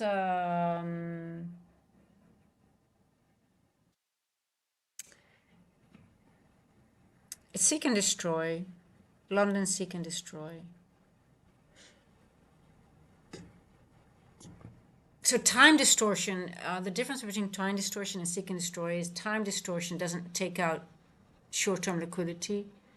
It just, it's range bound. So you have like a clear range that is created, and then you're in the range and you stay within the range. But with seek and destroy, you can see what it's doing, right? It creates liquidity, it takes it out. Creates liquidity, it takes it out. Creates liquidity, takes it out. Takes it out. Takes it out. It keeps on taking out liquidity. At some point it will run, but those runs are fast and they're very nasty, and they're very hard to trade. And they just, you know, they drain your emotional capital. So you just wait until the price smooths. You will see the moment it smoothens up, it's a whole different way it moves and stuff like that. I don't think we had this a long time in London. This price action. We've had time distortion, yes, but not seek and destroy in London.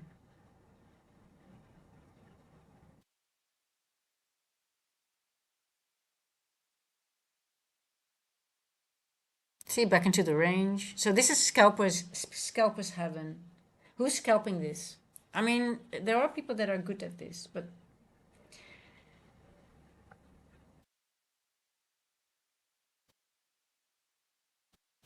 pum pum pum.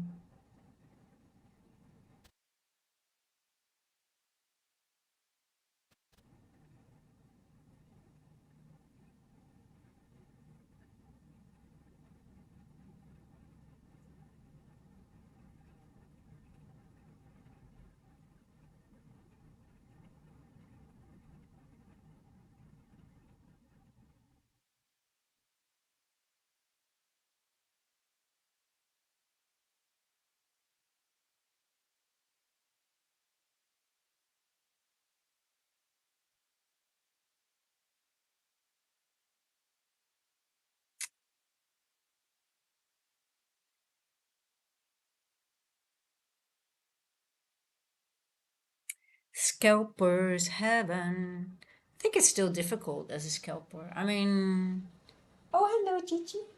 Need to calm down.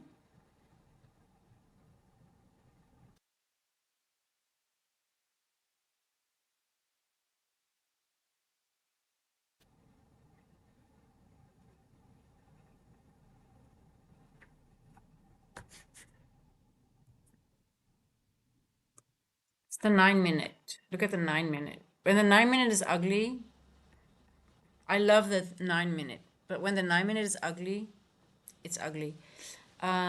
See what we've been doing here, all this liquidity. Oh, it's going to be such a nice short at some point. But I don't know. I'm getting a little bit of a trend day vibe, to be honest. We might have a trend day to the upside.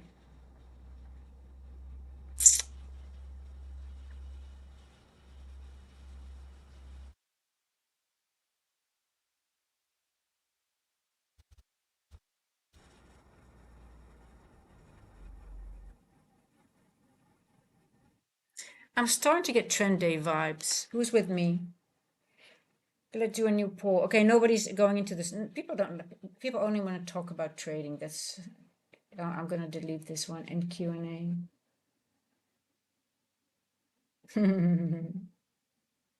Okay, guys. Poll.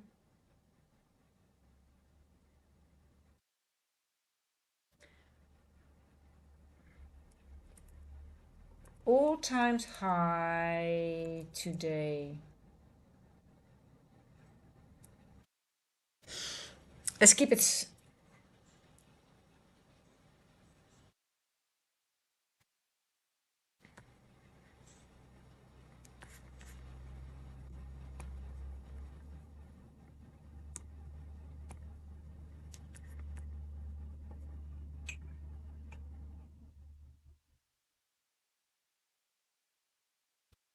Mm,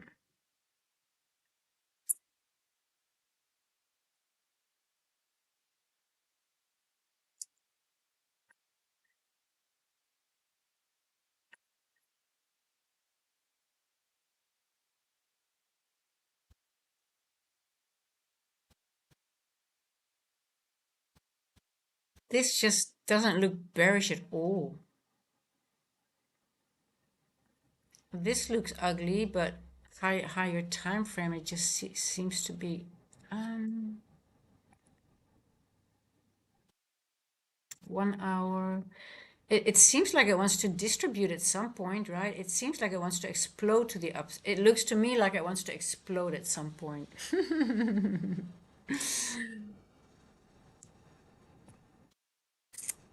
It's on a mission and it doesn't want anyone to join its mission, something like that. Um,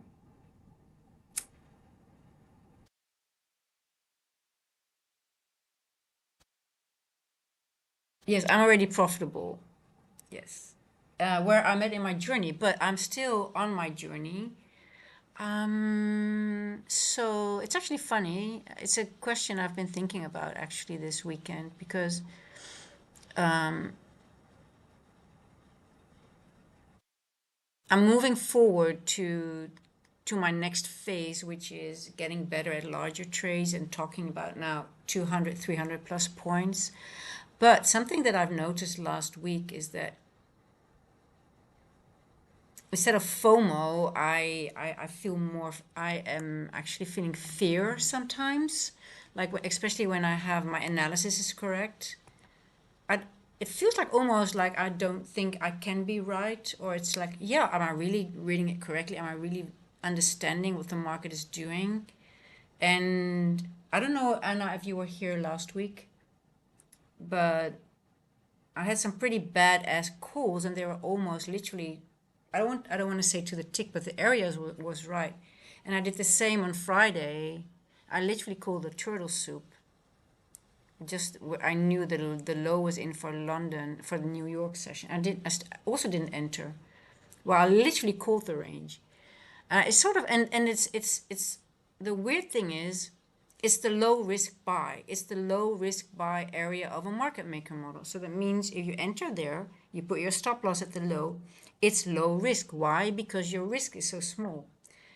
But the challenge which comes to every phase you're in, every new phase you enter in, when you grow, you have new challenges you have to work on, always. It's not like then, oh my God, I'm profitable. No, every challenge, every phase comes with a new challenge. So if you grow, you have to keep grinding, you have to keep working. But yeah, I'm profitable. That's not the point. But I want to grow, and I'm very, very. I don't want to say competitive, but I keep myself to very high standards. I journal every day. I journal every session. But every new phase comes with new challenges. Even if you start growing, get better. So so if your journey never ends unless you are happy with 5 to 10 points and you have one very, that's good enough, but not for me. I really want to keep on going better. But yeah, but that's a new challenge for me, what I'm working on right now. I don't know. It's very weird. The fear thing. I have like, oh my God, am I? I'm afraid to get in that early, which is actually, and it doesn't make any sense. So I'm like, okay, is it self-sabotaging? Right? I don't know.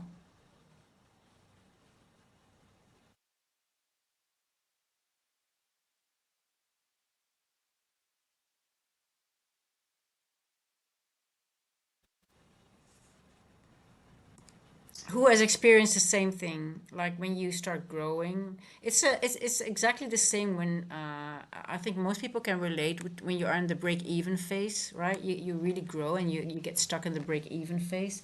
I think most people can relate to that. The break even phase is a long phase sometimes, and but you're actually doing really well. You just, your P&L doesn't show it yet. So that means you're almost close. You're close, but there you need to tweak some things. You need to change some things, and then your P&L will start showing the difference.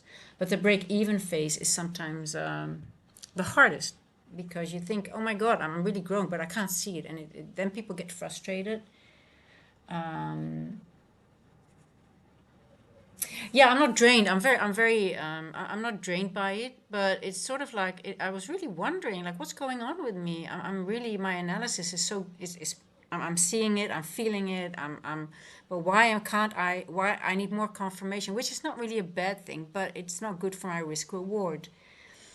The area that I'm really seeing now, that's the low risk buy. So why am I not getting in? And it happened to me twice on Friday. I believe, yeah, it was, I think it was Friday 2 times. I'm like, what? What the hell is going on here? And I used the same level 3 times. It was in pre-market prep. Afterwards, I went to another level, which was still working fine for me. But I would never ever been stopped out in break even on that new level that I used 3 times. I had a massive, massive amount of points on Friday afternoon, or Friday AM session.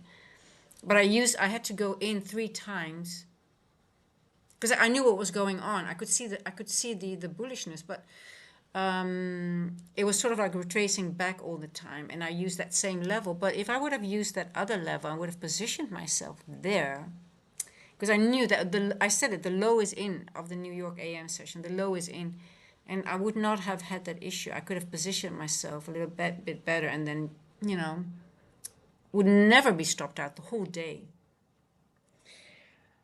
Um, so yeah, so it comes with new challenges every time. But then again, I was still profitable. I mean, I made over 400 points on Friday, 350ish, I think it was. But I could have done better if I wasn't afraid to enter. But we had news at 10 o'clock. That was the reason. But then again, you also sometimes you understand what the news driver will do. London already gave everything. It set the stage already. Everything was clear. So yeah. So now it's fear. Fear of entering. Um, with one mini, I'm just trading with micros, to be honest. I don't like it with one mini because you can't scale in and scale out. One mini is too much risk for me. At this, in this, I used to trade minis. Don't get me wrong, but I've stopped doing it for a while. I'm just trading micros. Um, but are you? I mean, I don't know if you are talking really minis or micros, but yeah, like, guys, there's nothing wrong with micros. I make a lot of money with micros. You can make $1,000 with micros easily on a day. Not one, but you use two or three or sometimes four. But even with one, you can make a hell of a lot of money with all these large ranges now. It's crazy.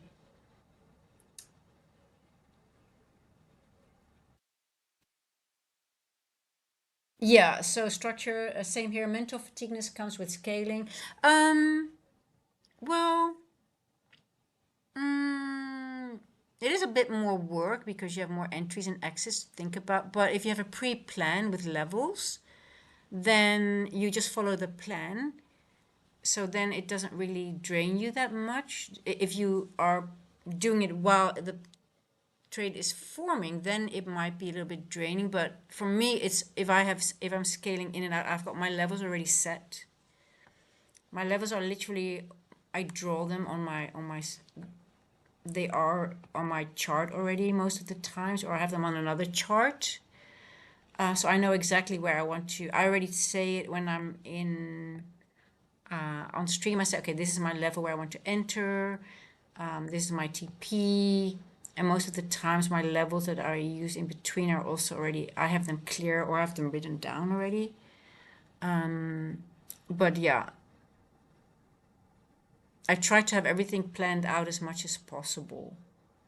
Yeah, and I was thinking, it should be one micro, right? Yeah, I was like, wow, okay. Yeah.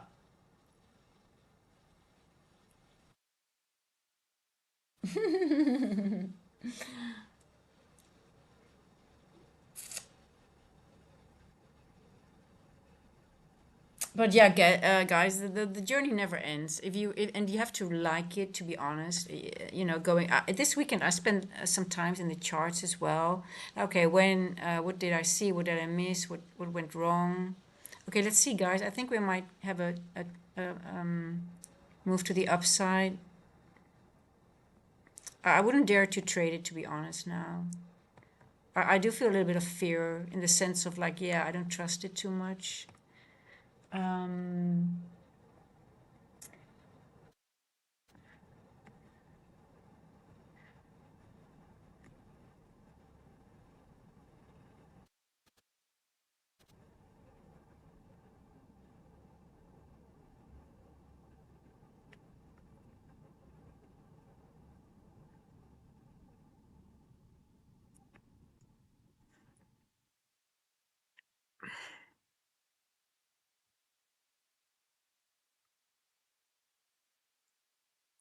God, it's so bullish. It's so bullish, but it doesn't want us to any make any money. Yeah, yeah, she meant micro. Most people are like, Anna, are you doing well with one mini? Are you not feeling any stress? We'd like to learn from you if that's the case. Could you? I would hire you as a coach.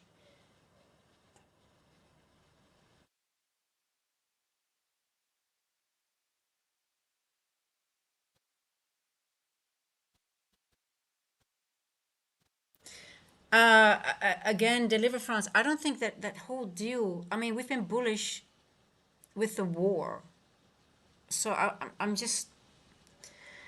I think it's all fake what we're hearing. Nothing makes sense with that whole deal. It just doesn't make any sense at all.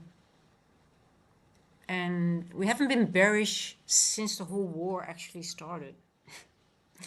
So I don't take that into account or so. Um, yeah, it's so weird. It's such a weird. I don't want to talk politics here, but just nothing makes sense of that whole bloody deal. I mean, it's not really if what they're saying. It's not gonna cause long-term peace. That's for sure. I don't think so. Um, I don't think it's. Um, it just. I think we just have to wait this week to see what how it.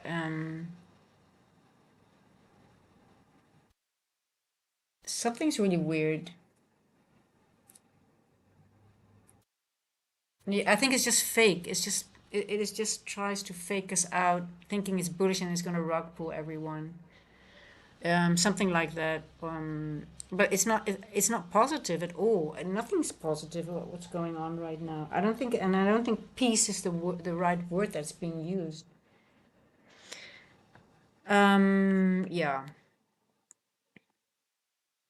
it will just result in more massacres there for the poor people.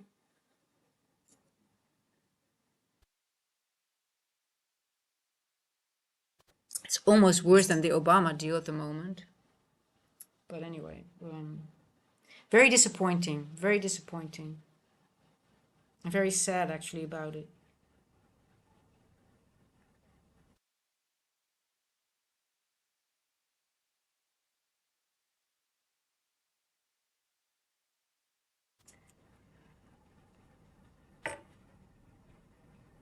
That's not true. I deliver France. That's bullshit. What a bullshit.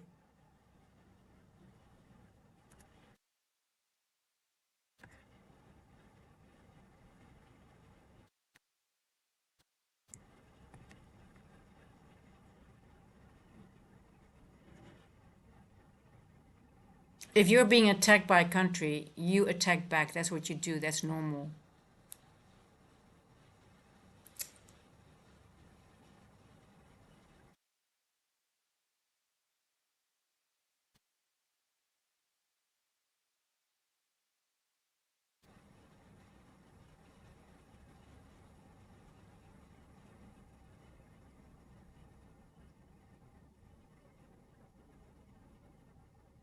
Okay, let's see. Are we finally going lower?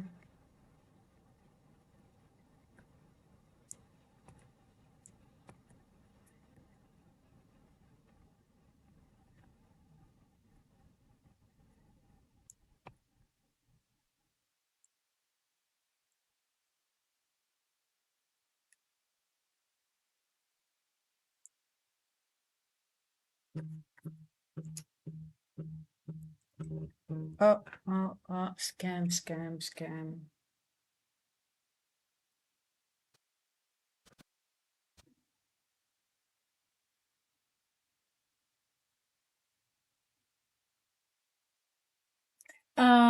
If this week or next it goes, I'm stepping out of my long term to sit on a cash for re-entry. Um, are you in? Are you a long-term portfolio? I don't know. It depends on what you're having, right? I mean, if you're a long-term portfolio, everything goes up for the long term. Are you on a? Do you have S&P or what do you have? And how long is long term?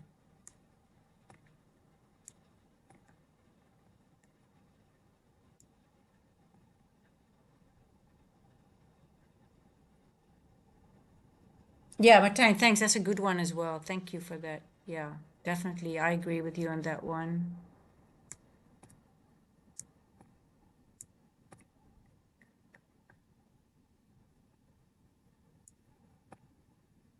Oh, I'm so bored with this.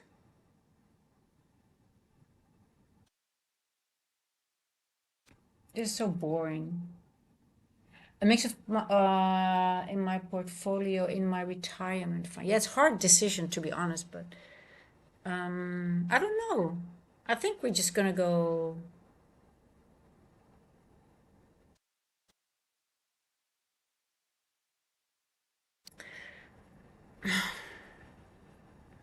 I mean, I think we might.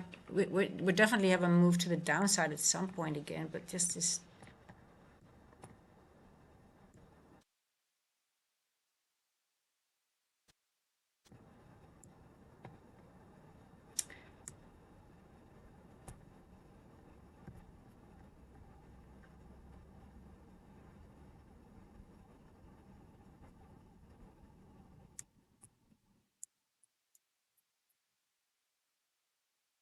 barcoding.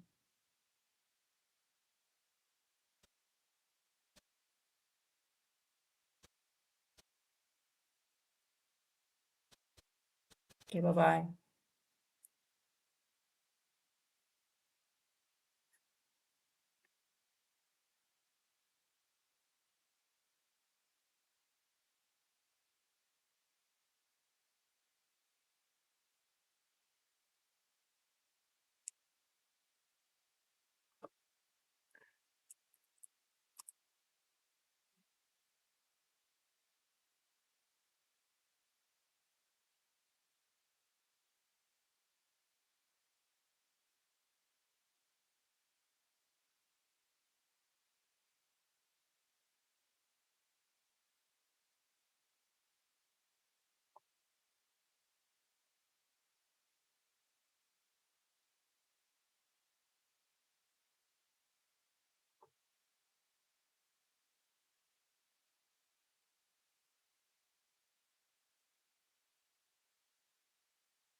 Oh, it's so boring, guys. It's so boring.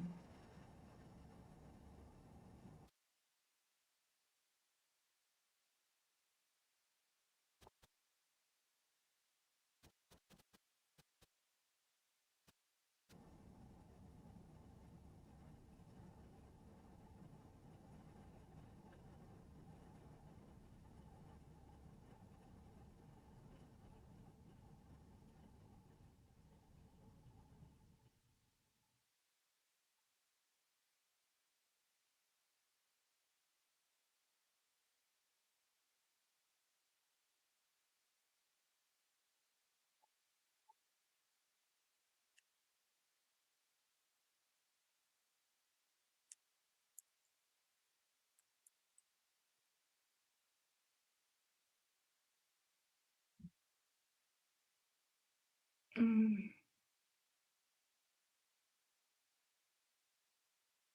Boom.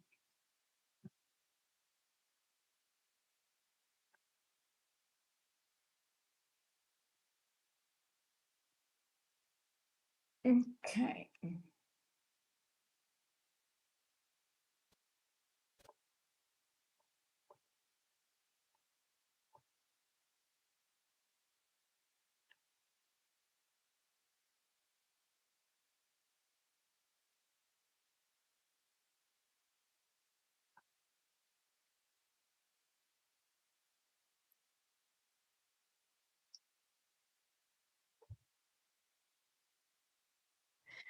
Oh boy, 4 o'clock, guys. Let's see if the 4 o'clock macro will finally bring us something.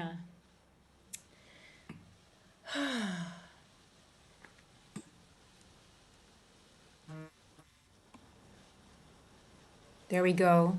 4 o'clock, 4:10.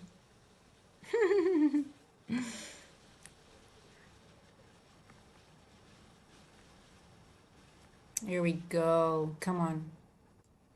Beautiful, beautiful, beautiful, beautiful. Finally, got some movement.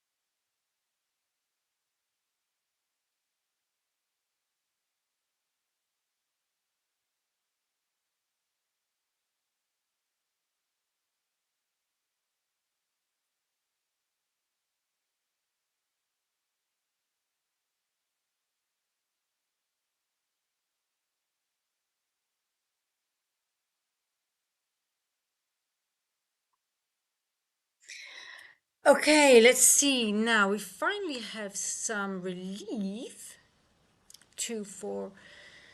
Expansion. Now the question is, how much more are we going to get, and can we anticipate or not? Can we join the funds finally? Oh, gosh, this is annoying.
Okay, let's see. Let's see. Oh, how can we anticipate? How can we join the fun? I think it's hard to enter right now.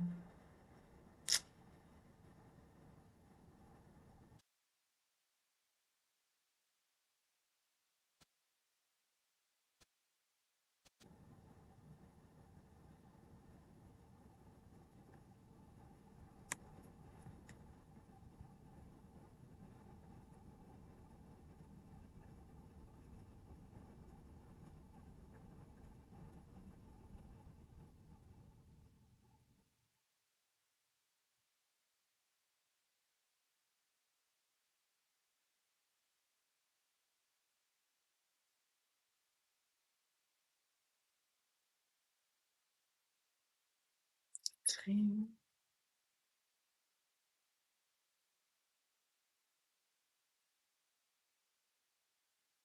604.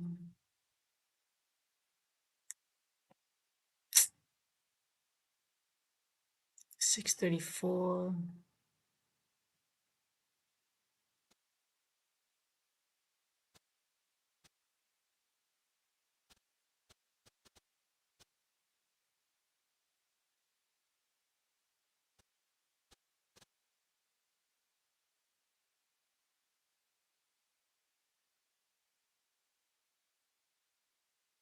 We are in the middle of the PCE. Well, I saw on the news it's also G7 meeting, and I think I can remember. I have to go back in my journal. I don't know if you guys also journal this, but G7, how many, is it like a whole week? Is it whole week? I can remember the G7 meetings. I'm not really sure if I'm mistaken. I think it's the whole week, right? I can remember that every week when there's G7 meeting, it's also a little bit like, and I think it always falls together with the um,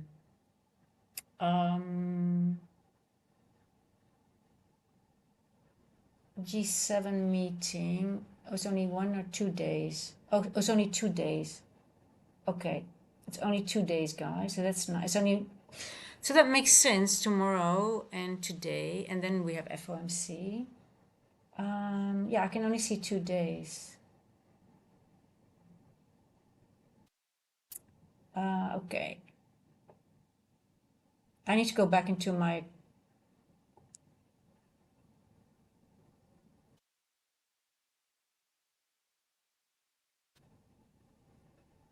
ocean. We are in the middle of the ocean.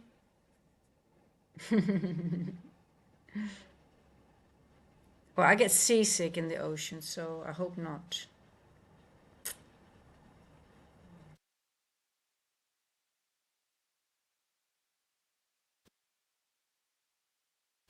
And maybe we're going to spike up all the way to 673 ish.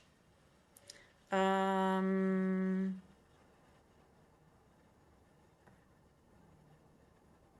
Shall we put on a long 650, 650? Okay, let's put on a paper trade long.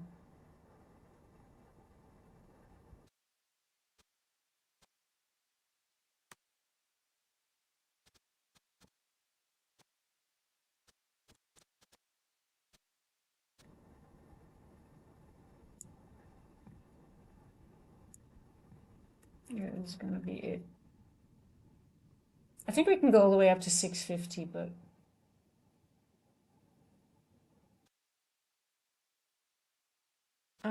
what time is it? 10 past 4.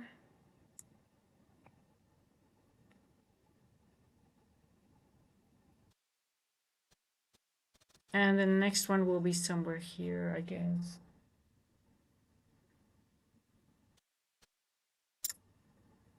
Just paper trading, guys, until everything smoothens up. Just using this box here. Just using the end dog for now.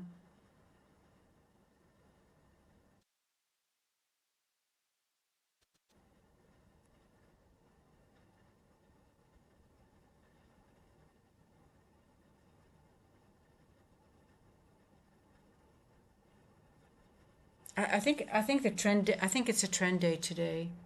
I think we're gonna have a trend day. Unless. Let's see.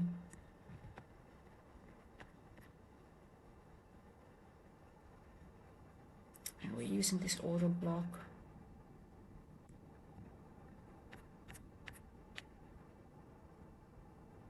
Spiked up. Midnight is so far away now. 348. Okay, so let's have a look now on the 4 hour. It's we're 2 hours in. We are 2 hours in. We've got a beautiful gap, but remember we still had the gap that took us like many weeks before we went down to it.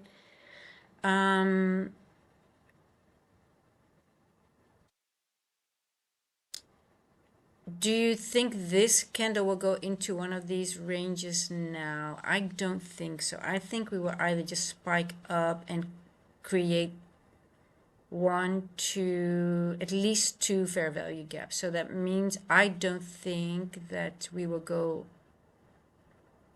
lower until 6 o'clock. Right? What do you guys think?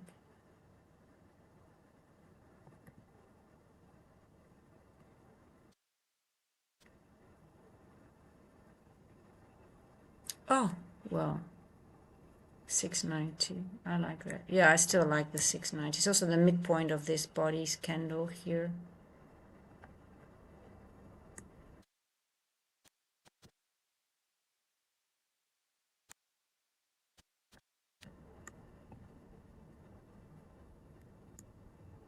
I think it's almost safe to start positionings for long.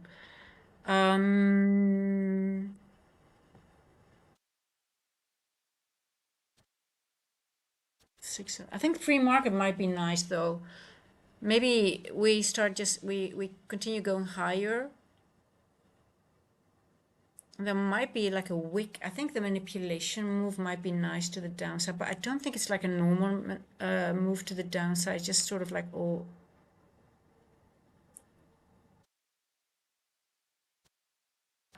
look at all this liquidity that we've been creating just above Asia high.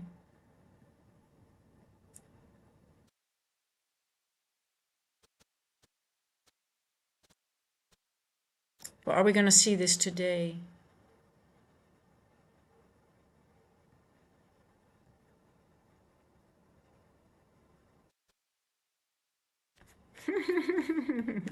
Look at this.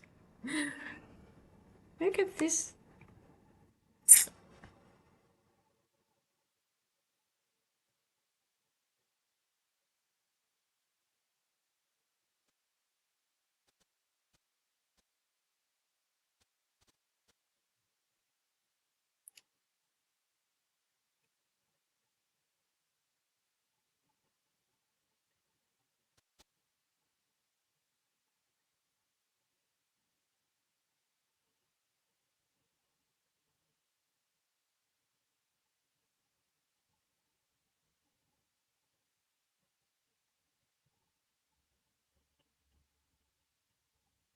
Yeah, Lucky Mon, this is best to do right now. Just,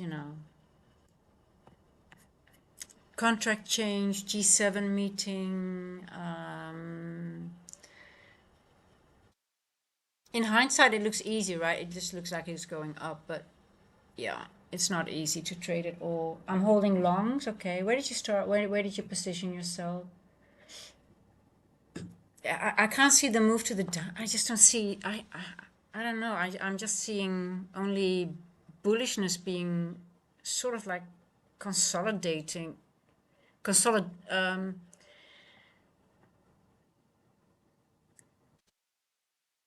It almost looks like they need the FOMC to drive it lower at some point. I don't know. We'll see later on.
Oh, I don't know.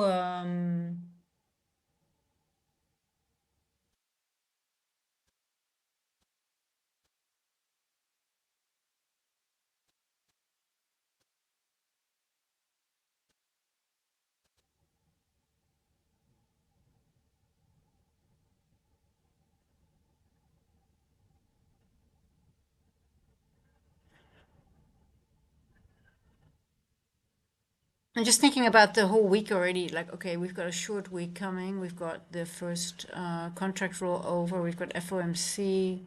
My brain's already making overtime.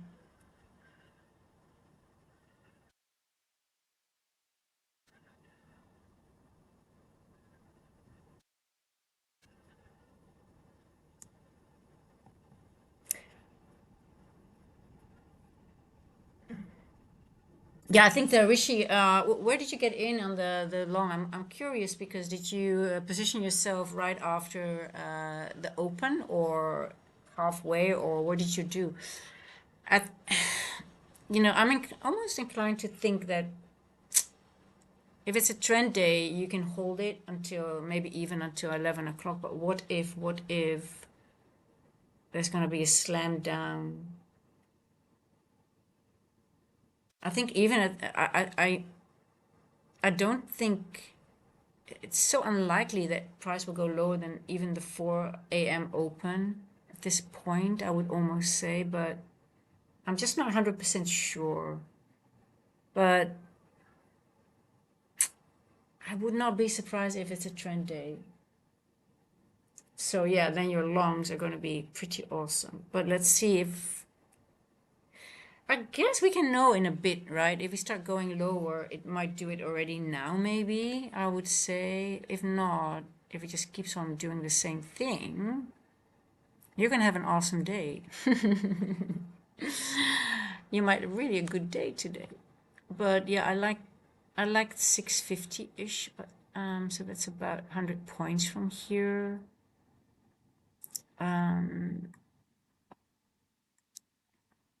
That's like, that would be a nice rejection. But we could go higher from there as well. I mean, if we have a trend day, I think we can see all-time highs, right? What did you go? Yes, 73% says yes. All-time highs today, 70%. Okay.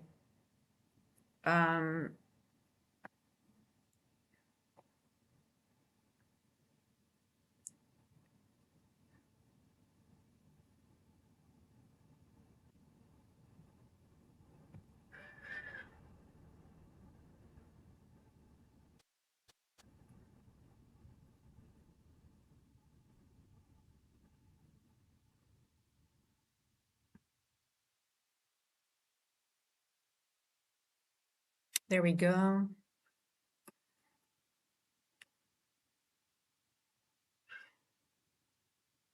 421.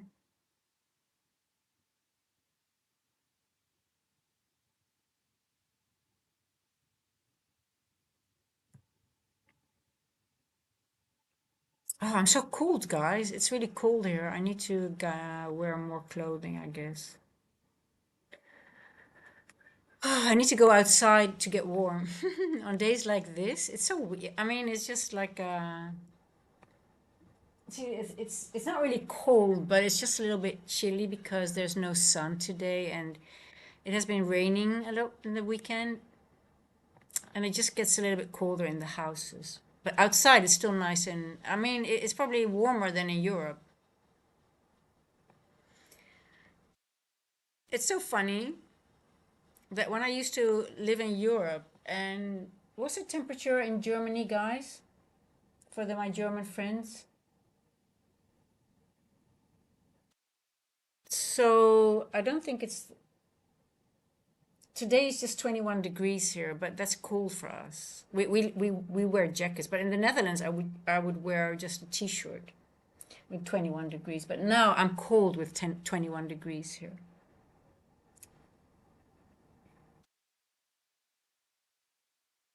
Yeah, 22. Yeah, so Metho, are you wearing short sleeve t-shirt or polo shirt most likely? It's 21 degrees here today, so it's almost similar, right? But I'm freezing. I'm just freezing. 18 degrees. Okay, depends on where you are. So yeah. So it's so Mr. Chaos, you're probably wearing also something summery, right? You guys are short. Yeah, exactly. I would put, but I am freezing. I have to go outside to get warm. It's so fun. I still remember when my friend came over and we were doing a safari, we were doing a game drive, and it was, I think, 20 degrees, 21 degrees. And he came over and he was like wearing nothing. I'm like, oh, and I was wearing my just my jacket and everything. And I was like, what are you doing? I said, yeah, it's cold here today. We're not used to that here. And he's like, what? 18 is good. 18 is cold for me. Yeah. Oh, you didn't know, Mether, that Mr. Chaos is from Germany too. You might be neighbors, guys. You guys, you thinking that company man Carl's watching through the window, but because you guys may be able to watch through each other's window. How's your license structure? Well, hey, listen, I've been reading. Let me show you.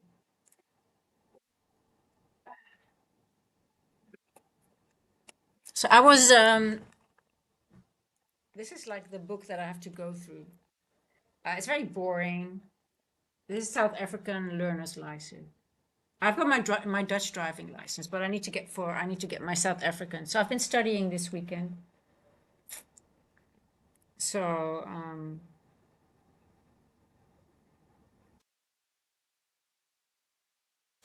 Very interesting. No, it's very boring, but I'm almost gone through the whole book, and then I just have to go through the questions again just to make sure I know them. And then the 5th of July, there won't be a London stream because then I will do my exam, and then I have to apply for the driving lesson. So anyway, I didn't know that you, Mithra, you didn't know that Mr. Chaos was in Germany too. Oh, that's funny.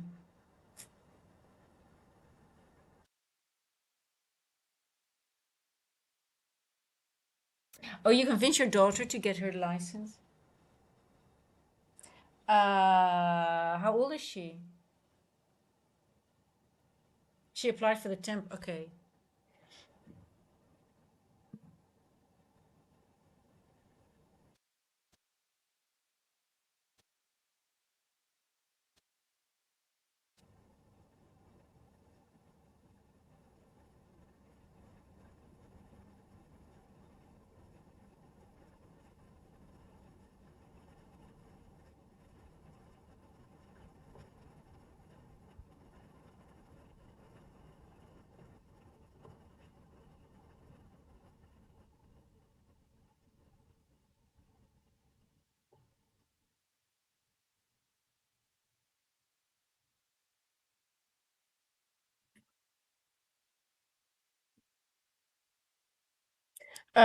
After license party on stream. Well, I think it will be the pre-market prep, right? I hope I'll be back by then. Yeah, I think so. It's just 1 hour. It's early in the morning. It's 9 o'clock, 9:30ish. I'll be done at 10:30. Yeah, it'll be fine. She was hesitant to get the license. Yeah, that's, I guess, fear a little bit. Yeah, I mean, maybe that's fear, right? A little bit. Yeah, hey, the younger you are to get your license, the better it is, right? And maybe you have to do it 2 or 3 times when you just start out. But hey, I can still feel because you think you know everything, but then you could still feel. You might not look in the right order because we learn. I think I will be surprised how many mistakes I might make. I'm gonna take lessons just to make sure that I know the basics again. Because the older you get and you've been driving many years, you just not doing it maybe by the rules anymore, I think, right? You just don't know the rules anymore, I guess, after so many years. So it's good to have a few lessons just to make sure to pass the exam. Yeah.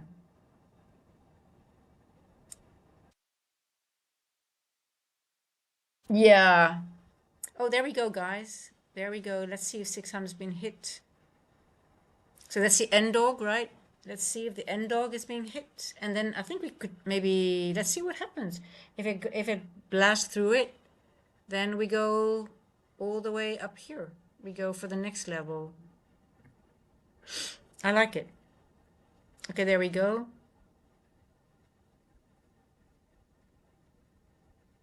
Okay, now let's see.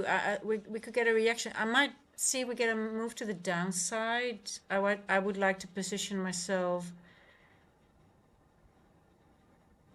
to 650-ish, but let me see. I want to have a normal pullback so I can position myself properly also on my account. We've got a monthly open at 700 and then afterwards 746. Yeah, I mean, I think I think a trend day is good to go. I don't know. I just, it's so bullish. Um, yeah, I mean, yeah, I think it's just fear, right? And then they just want to, it's like maybe had the fear of having an exam and not and failing it. But once I think they have it, they're going to be so happy. There's nothing better than freedom, right? And freedom comes with being able to move around freely. Okay, let's see. We get a reaction here. I like the N walk as a next level, so that's 80 points higher. But what are we going to do? Are we going to move up just until 5 o'clock anyway? Yeah, I mean, look how bullish is it? But you don't want to get caught up. I mean, this was a safe trade up to here. But so after this green box, I don't know if I'm still bullish, to be honest, because this green box is an old area that I marked that I think, okay, we need buy side in that area. for me, it's like that. We've I think yeah, bullish up to here. So let's say 700-ish. Let's make it 680.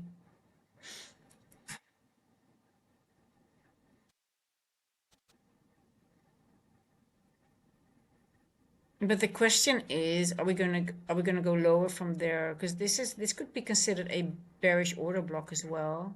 The midpoint is exactly the start of the N walk.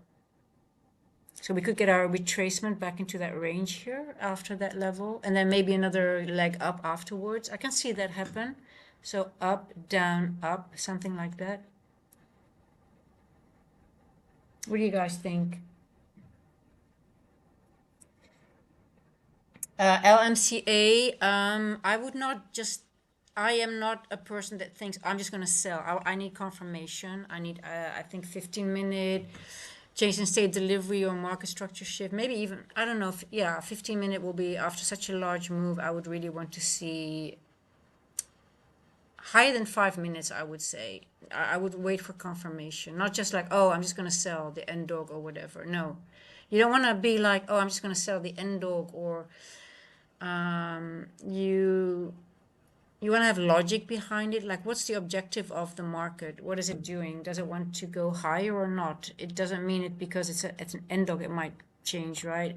You could have like a little bit of accumulation, but there could be a reaccumulation for the next move to the upside, which I think it's on a mission. I don't think we are going to go lower from here yet. I don't think I would not be very eager to short here in this structure, if that makes sense.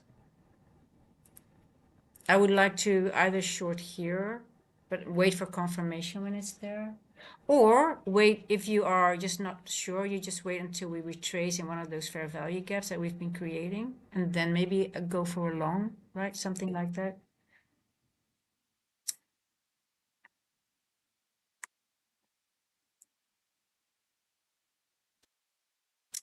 Look, remember the old, look at the high on ES, right? Remember that we were here, I said, this looks very fishy to me. It looks like they want to revisit this at some point. Now, I thought first at here, then we were here, it might go higher, but did not do that. But now we went lower. We went into the IPTA discount, and we've been going higher since. So I think we're on the way up.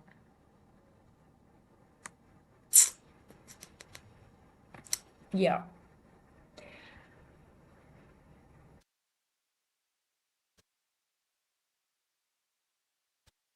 I mean, having the freedom of a car and doing your road trip with friends, oh, that's such a fun time.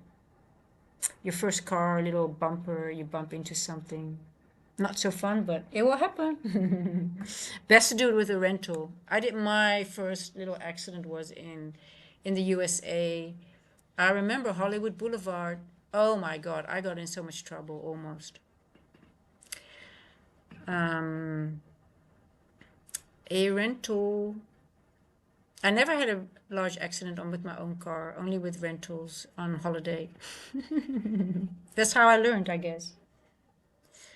Yeah, you see how bullish we are not going anywhere below. I think it's just going to spike up all the way to here at some point.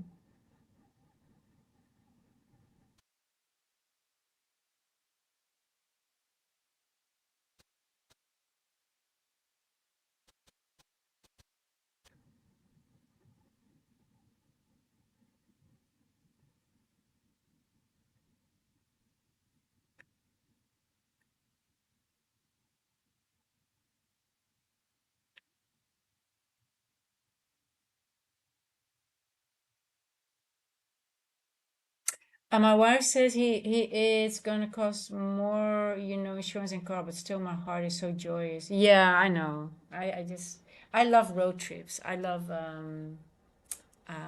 that's why I like South Africa so much as well, because it's so easy to, within a few hours you can either be in a totally different scenario. You can be at the beach, you can be in the bush, or you can be in the mountains. We have semi-desert.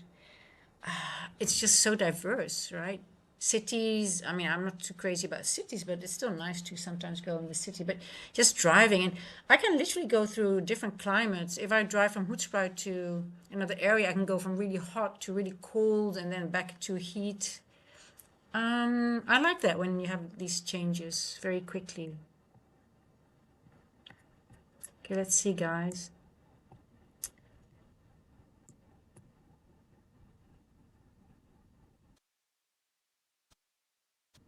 Um, what time is it? 5:35.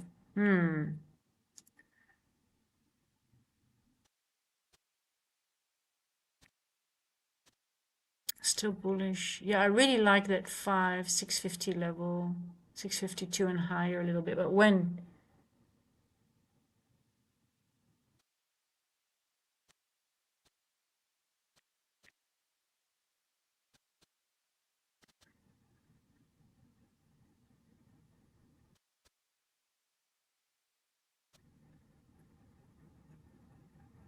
For 30.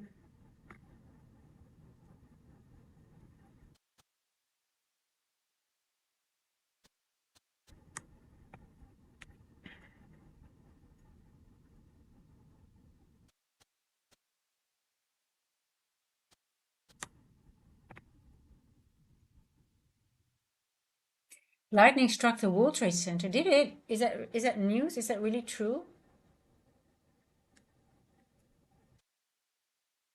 Is that a green globe? Is that news? That sounds scary, to be honest.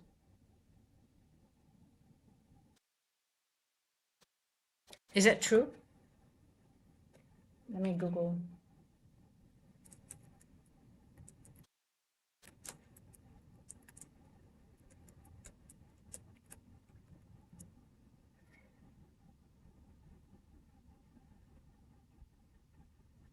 That happened on 12th of March already. Did it do it again?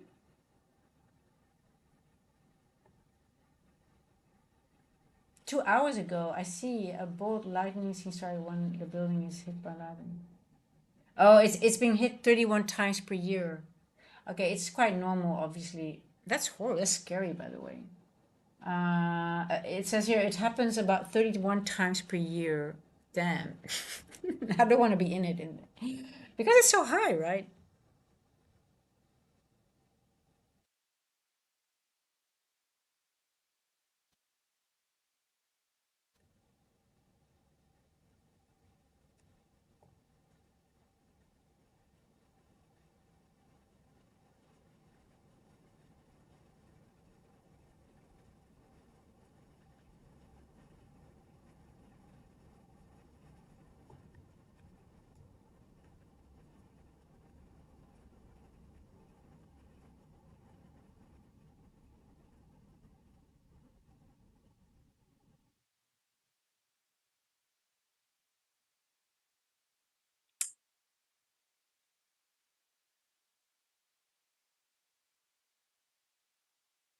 It looks cool. Yeah.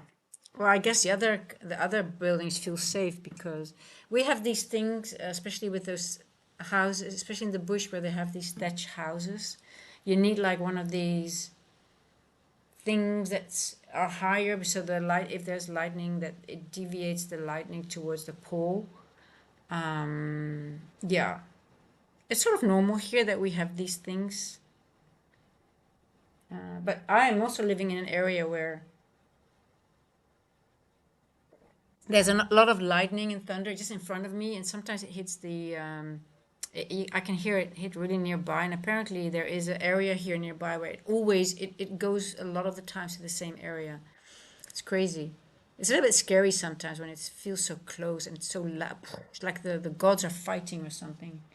Yeah, it's pretty cool, but um, I have it sometimes. I have ocean view, and I sometimes see it right in front of me. But it's like really like it keeps on like it continues for an hour, just really close by, and then it's sort of scary. I think sometimes I like, oh my god, I want to close the door, the windows, and the curtains just not to see it. But it's so beautiful. But when you feel like really everything's shaking, it's like, oh, yeah. It looks cool, but Sometimes when it's really close by, I get a little bit afraid.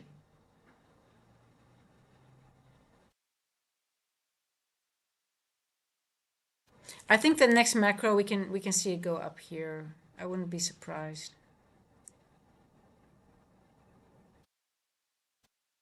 All the way into the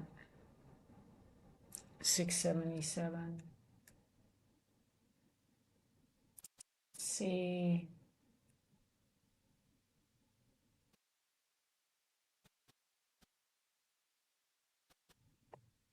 might be a fast spike.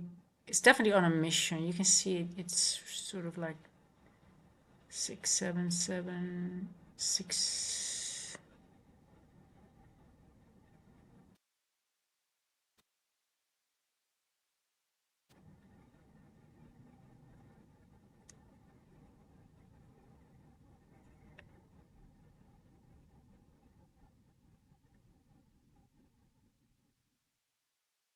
See if we can position ourselves in the next macro. I think that would be nice. What time is it? 4:40.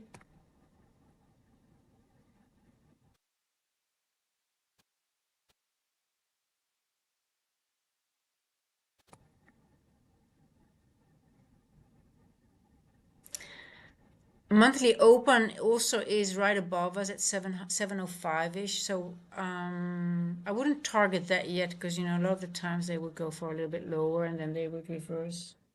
And then later on they attack it. Um,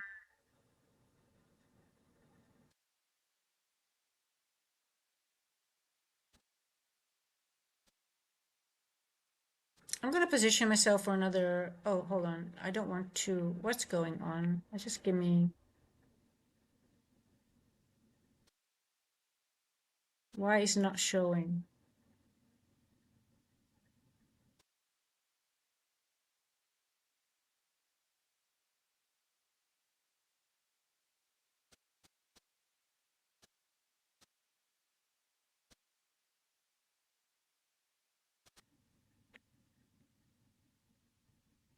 That's not what I want. There we go.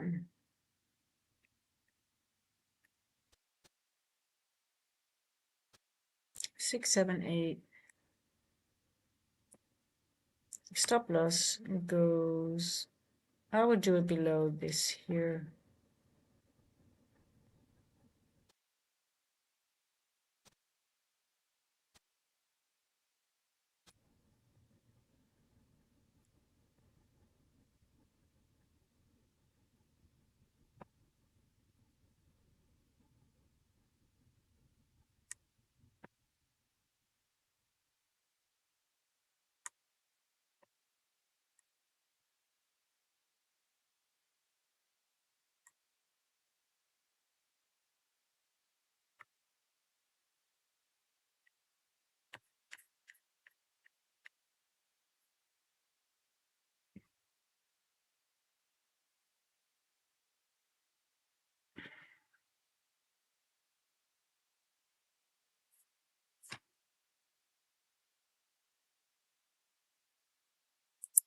Four, 4, 3.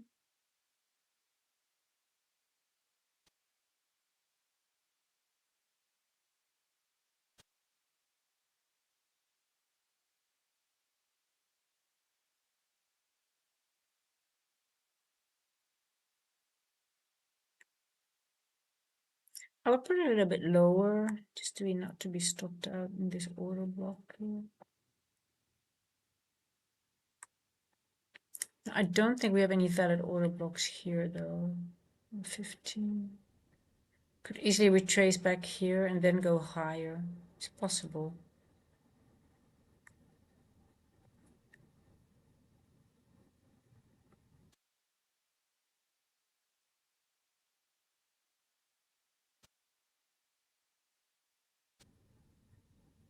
I think I might wait a little bit longer until the next macro. Yeah, I'm gonna do that. Let's wait. Let's wait. Maybe we can go dig a little bit deeper. I like 580-ish. Let's see. 580. At least go back into. And then I'm going to leave it for today for the London session because it's just, I think New York might be a little bit, we might have some fun in New York in the pre-market maybe.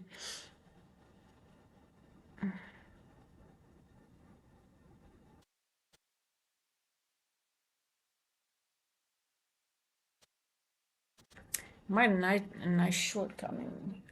Nice, I won't say short, but maybe a nice retracement. Because if it's going to be a trend day, there might not be that much of a retracement. I still think if the trend day might be on the table. Let's see.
Okay, let's see if we can get some nice retracement into this area and then maybe a continuation to the upside for the next macro.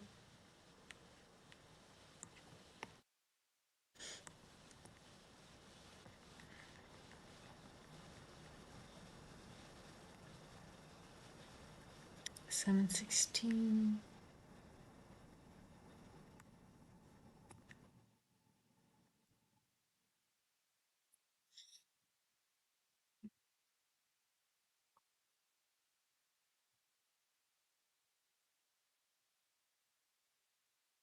Well, it would be nice if they both would show us a little bit of a retracement.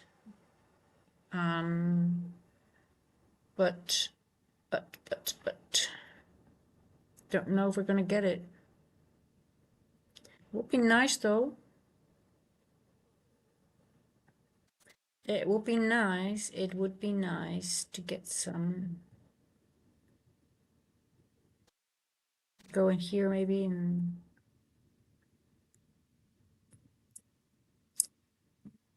On the other hand, I'm also thinking that maybe, you know, that last move might be so predictable that they might not give it now, right?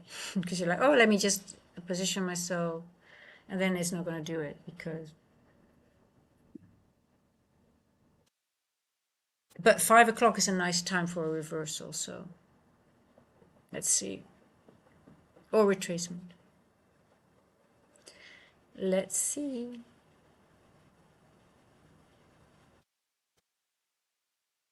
$450. I don't like the move to the upside. $450.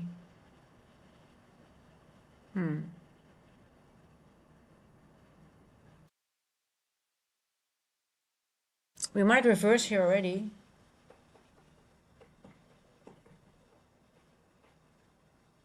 Or retrace. I'm sorry.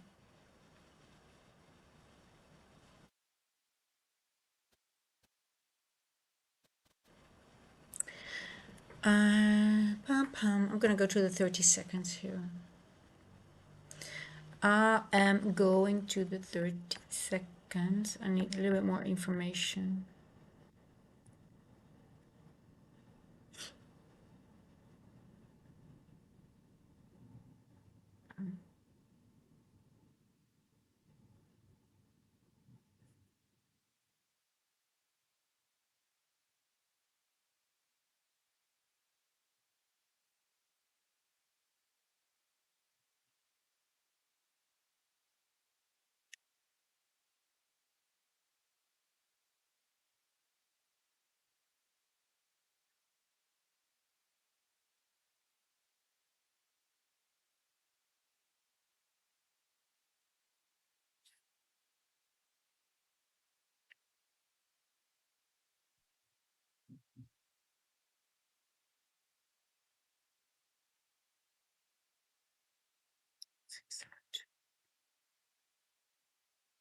Yeah, I think it's going lower for now.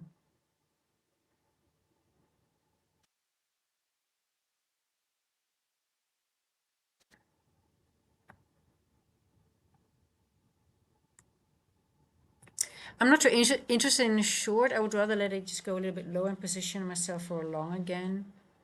But yeah, it's 450, so I wonder if it might take a few hours before the long.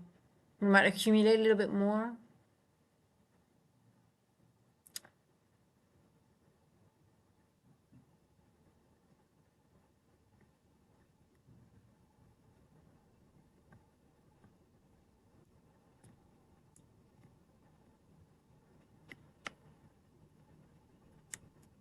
So we'll go lower and then I don't think we go straight back up again. Let's see where it rejects. I've got some nice area here. Let's see if it even wants to go lower or not, or is being held up.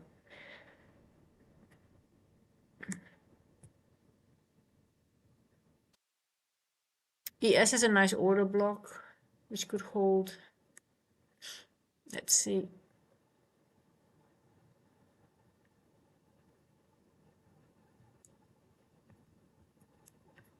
MNQ does not until a little bit lower.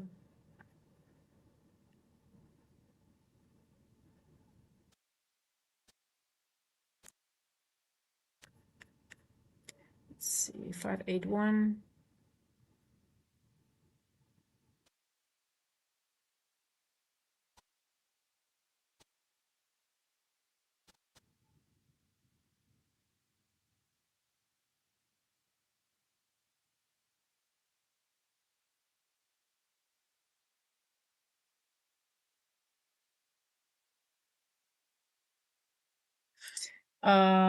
Yeah, I'm not interested in a short at all. I just want a little bit of a drop, but I just don't see any. I can't get bearish yet. I don't know. You guys, anyone bearish? Any one of you guys being bearish? Do you want to see it? Are you going to, anyone trading a short?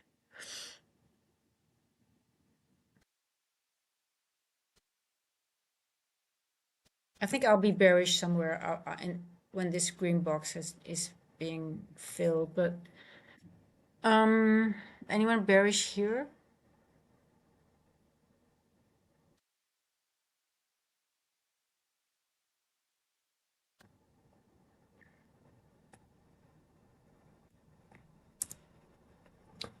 Oh,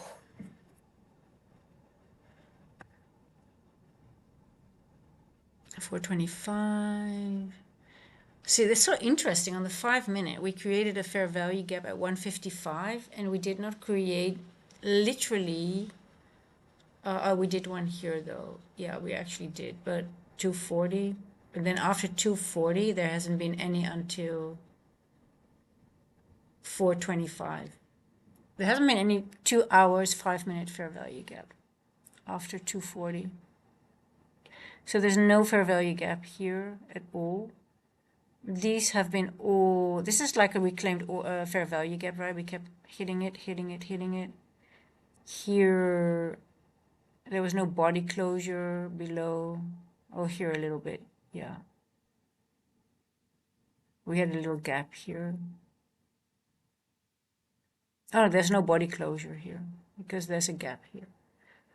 So this is being used here.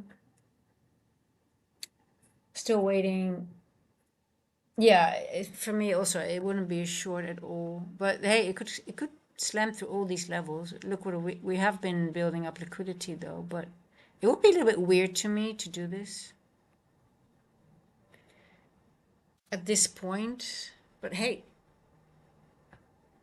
it could disrespect all these levels here and go straight through here and then go into, look how we still have a lot of imbalances though to the downside. We've got midnight there still.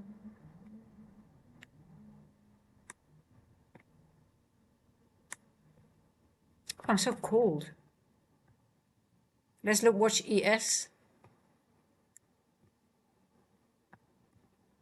Yeah, ES looks so bullish.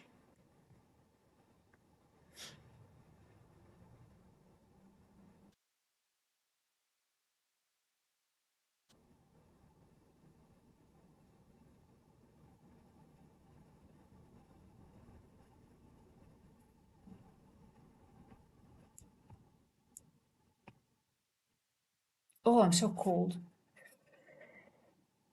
Oof.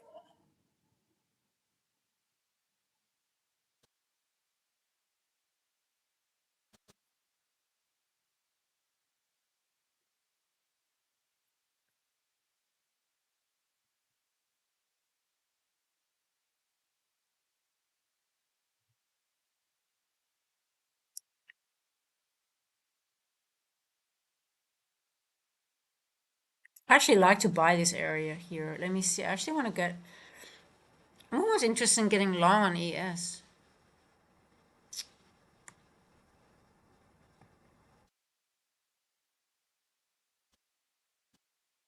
We're at 2 o'clock open. That is in. Do you notice the difference, guys? We're below 2 o'clock on ES and we are above it on NQ. Just notice that.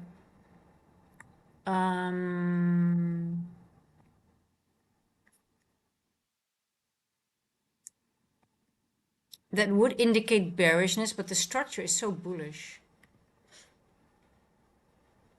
So how does a 4 hour look on ES? That's interesting.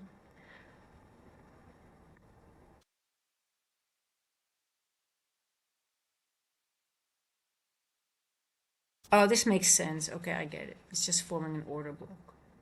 I'm just creating an order block. Yeah, you see the difference here with ES and NQ, right?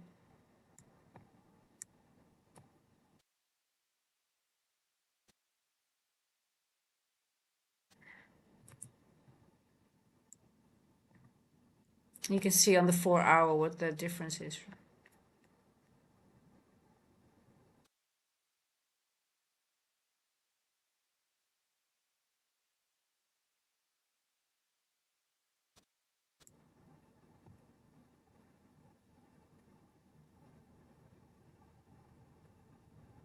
Okay.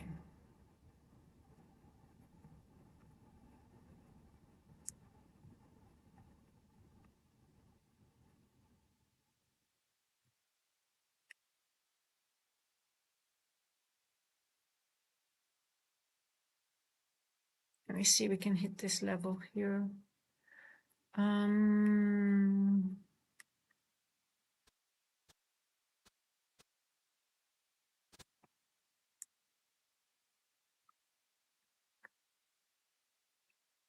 I'm so cold. I need to go outside very quickly in a bit. 5 o'clock, let's see. Oh.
Waiting and anticipating. So we went into a 5-minute fair value gap.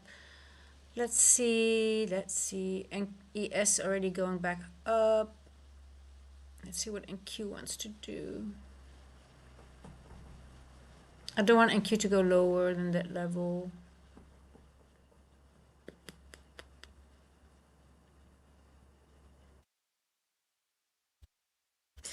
Which it's not doing. Let's see if we can spike up 617. Oh, then I'm going outside quickly. Let's see, at 3 past.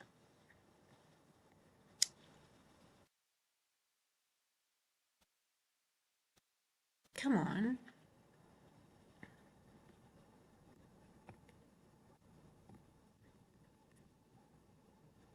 Fill my green box. Fill it, fill it, fill it.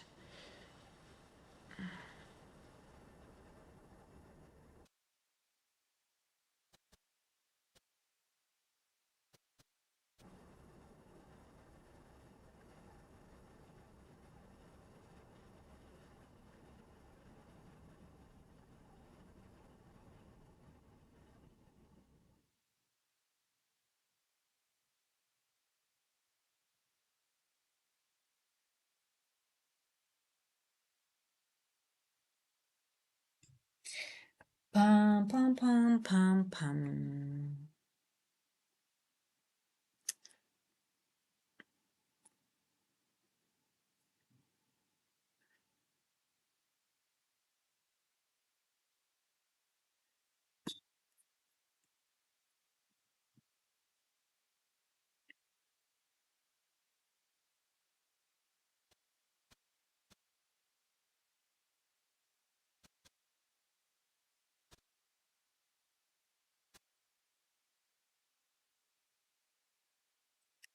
Yeah, we might get some either consolidation or it does go lower, all possible, because we could. I think it's enough for me for today. Let's give it a few more minutes. Yeah, a lucky one. I just want to say the same. So yeah, you know what? It might not want to do it now, which makes sense. It moved quite a bit, even though it was horrible how it moved. But from Asia, I mean, let's have a look. How many points did we make? We gapped up from here, right? From 6 o'clock. Let's have a look. Asia and London. Remember the scenario? 400 points, 430 points since Asia. So on the higher time frame, it doesn't look like consolidation in Asia. It just has been, it's been grinding up, but it's still a move up, right? It did not really consolidate in Asia. So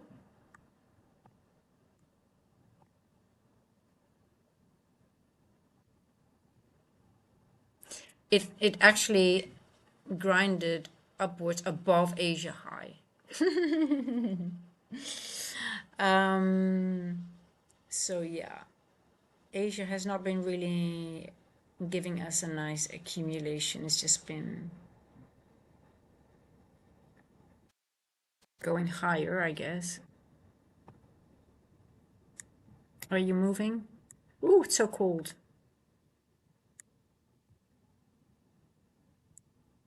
Let's wait until 10 past and we'll see.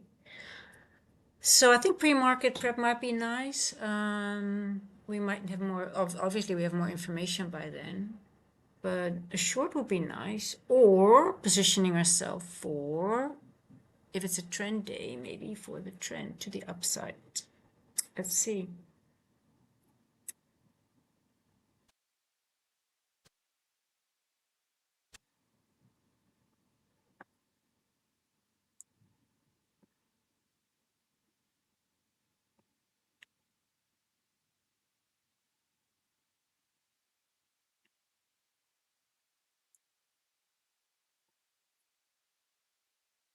Yeah, so if you see something like this, right, especially also NQ, we are below 2 a.m., so below the 4-hour candle on ES, and on NQ we are above it. You don't want to anticipate anymore. You just want to stay out until those two are equally aligned again.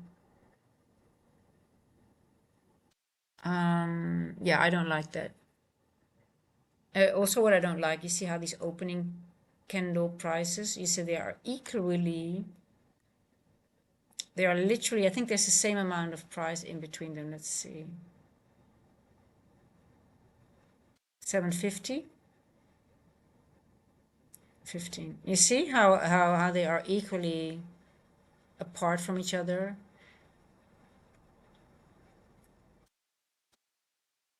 And you guys still think there's buying and selling pressure? It's all algorithmic.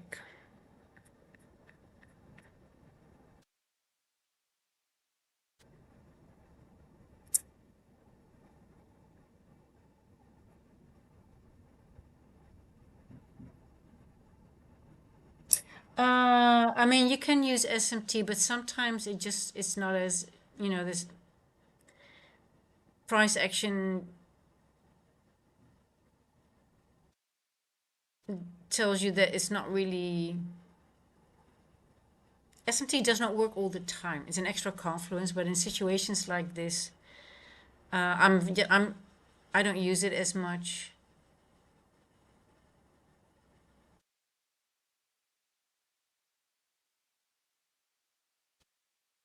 I still think there's a higher objective the market wants to go to, but that doesn't mean there can be a nice retracement. But I think the real retracement, I don't think we're going to really retrace until here, but I could be totally wrong.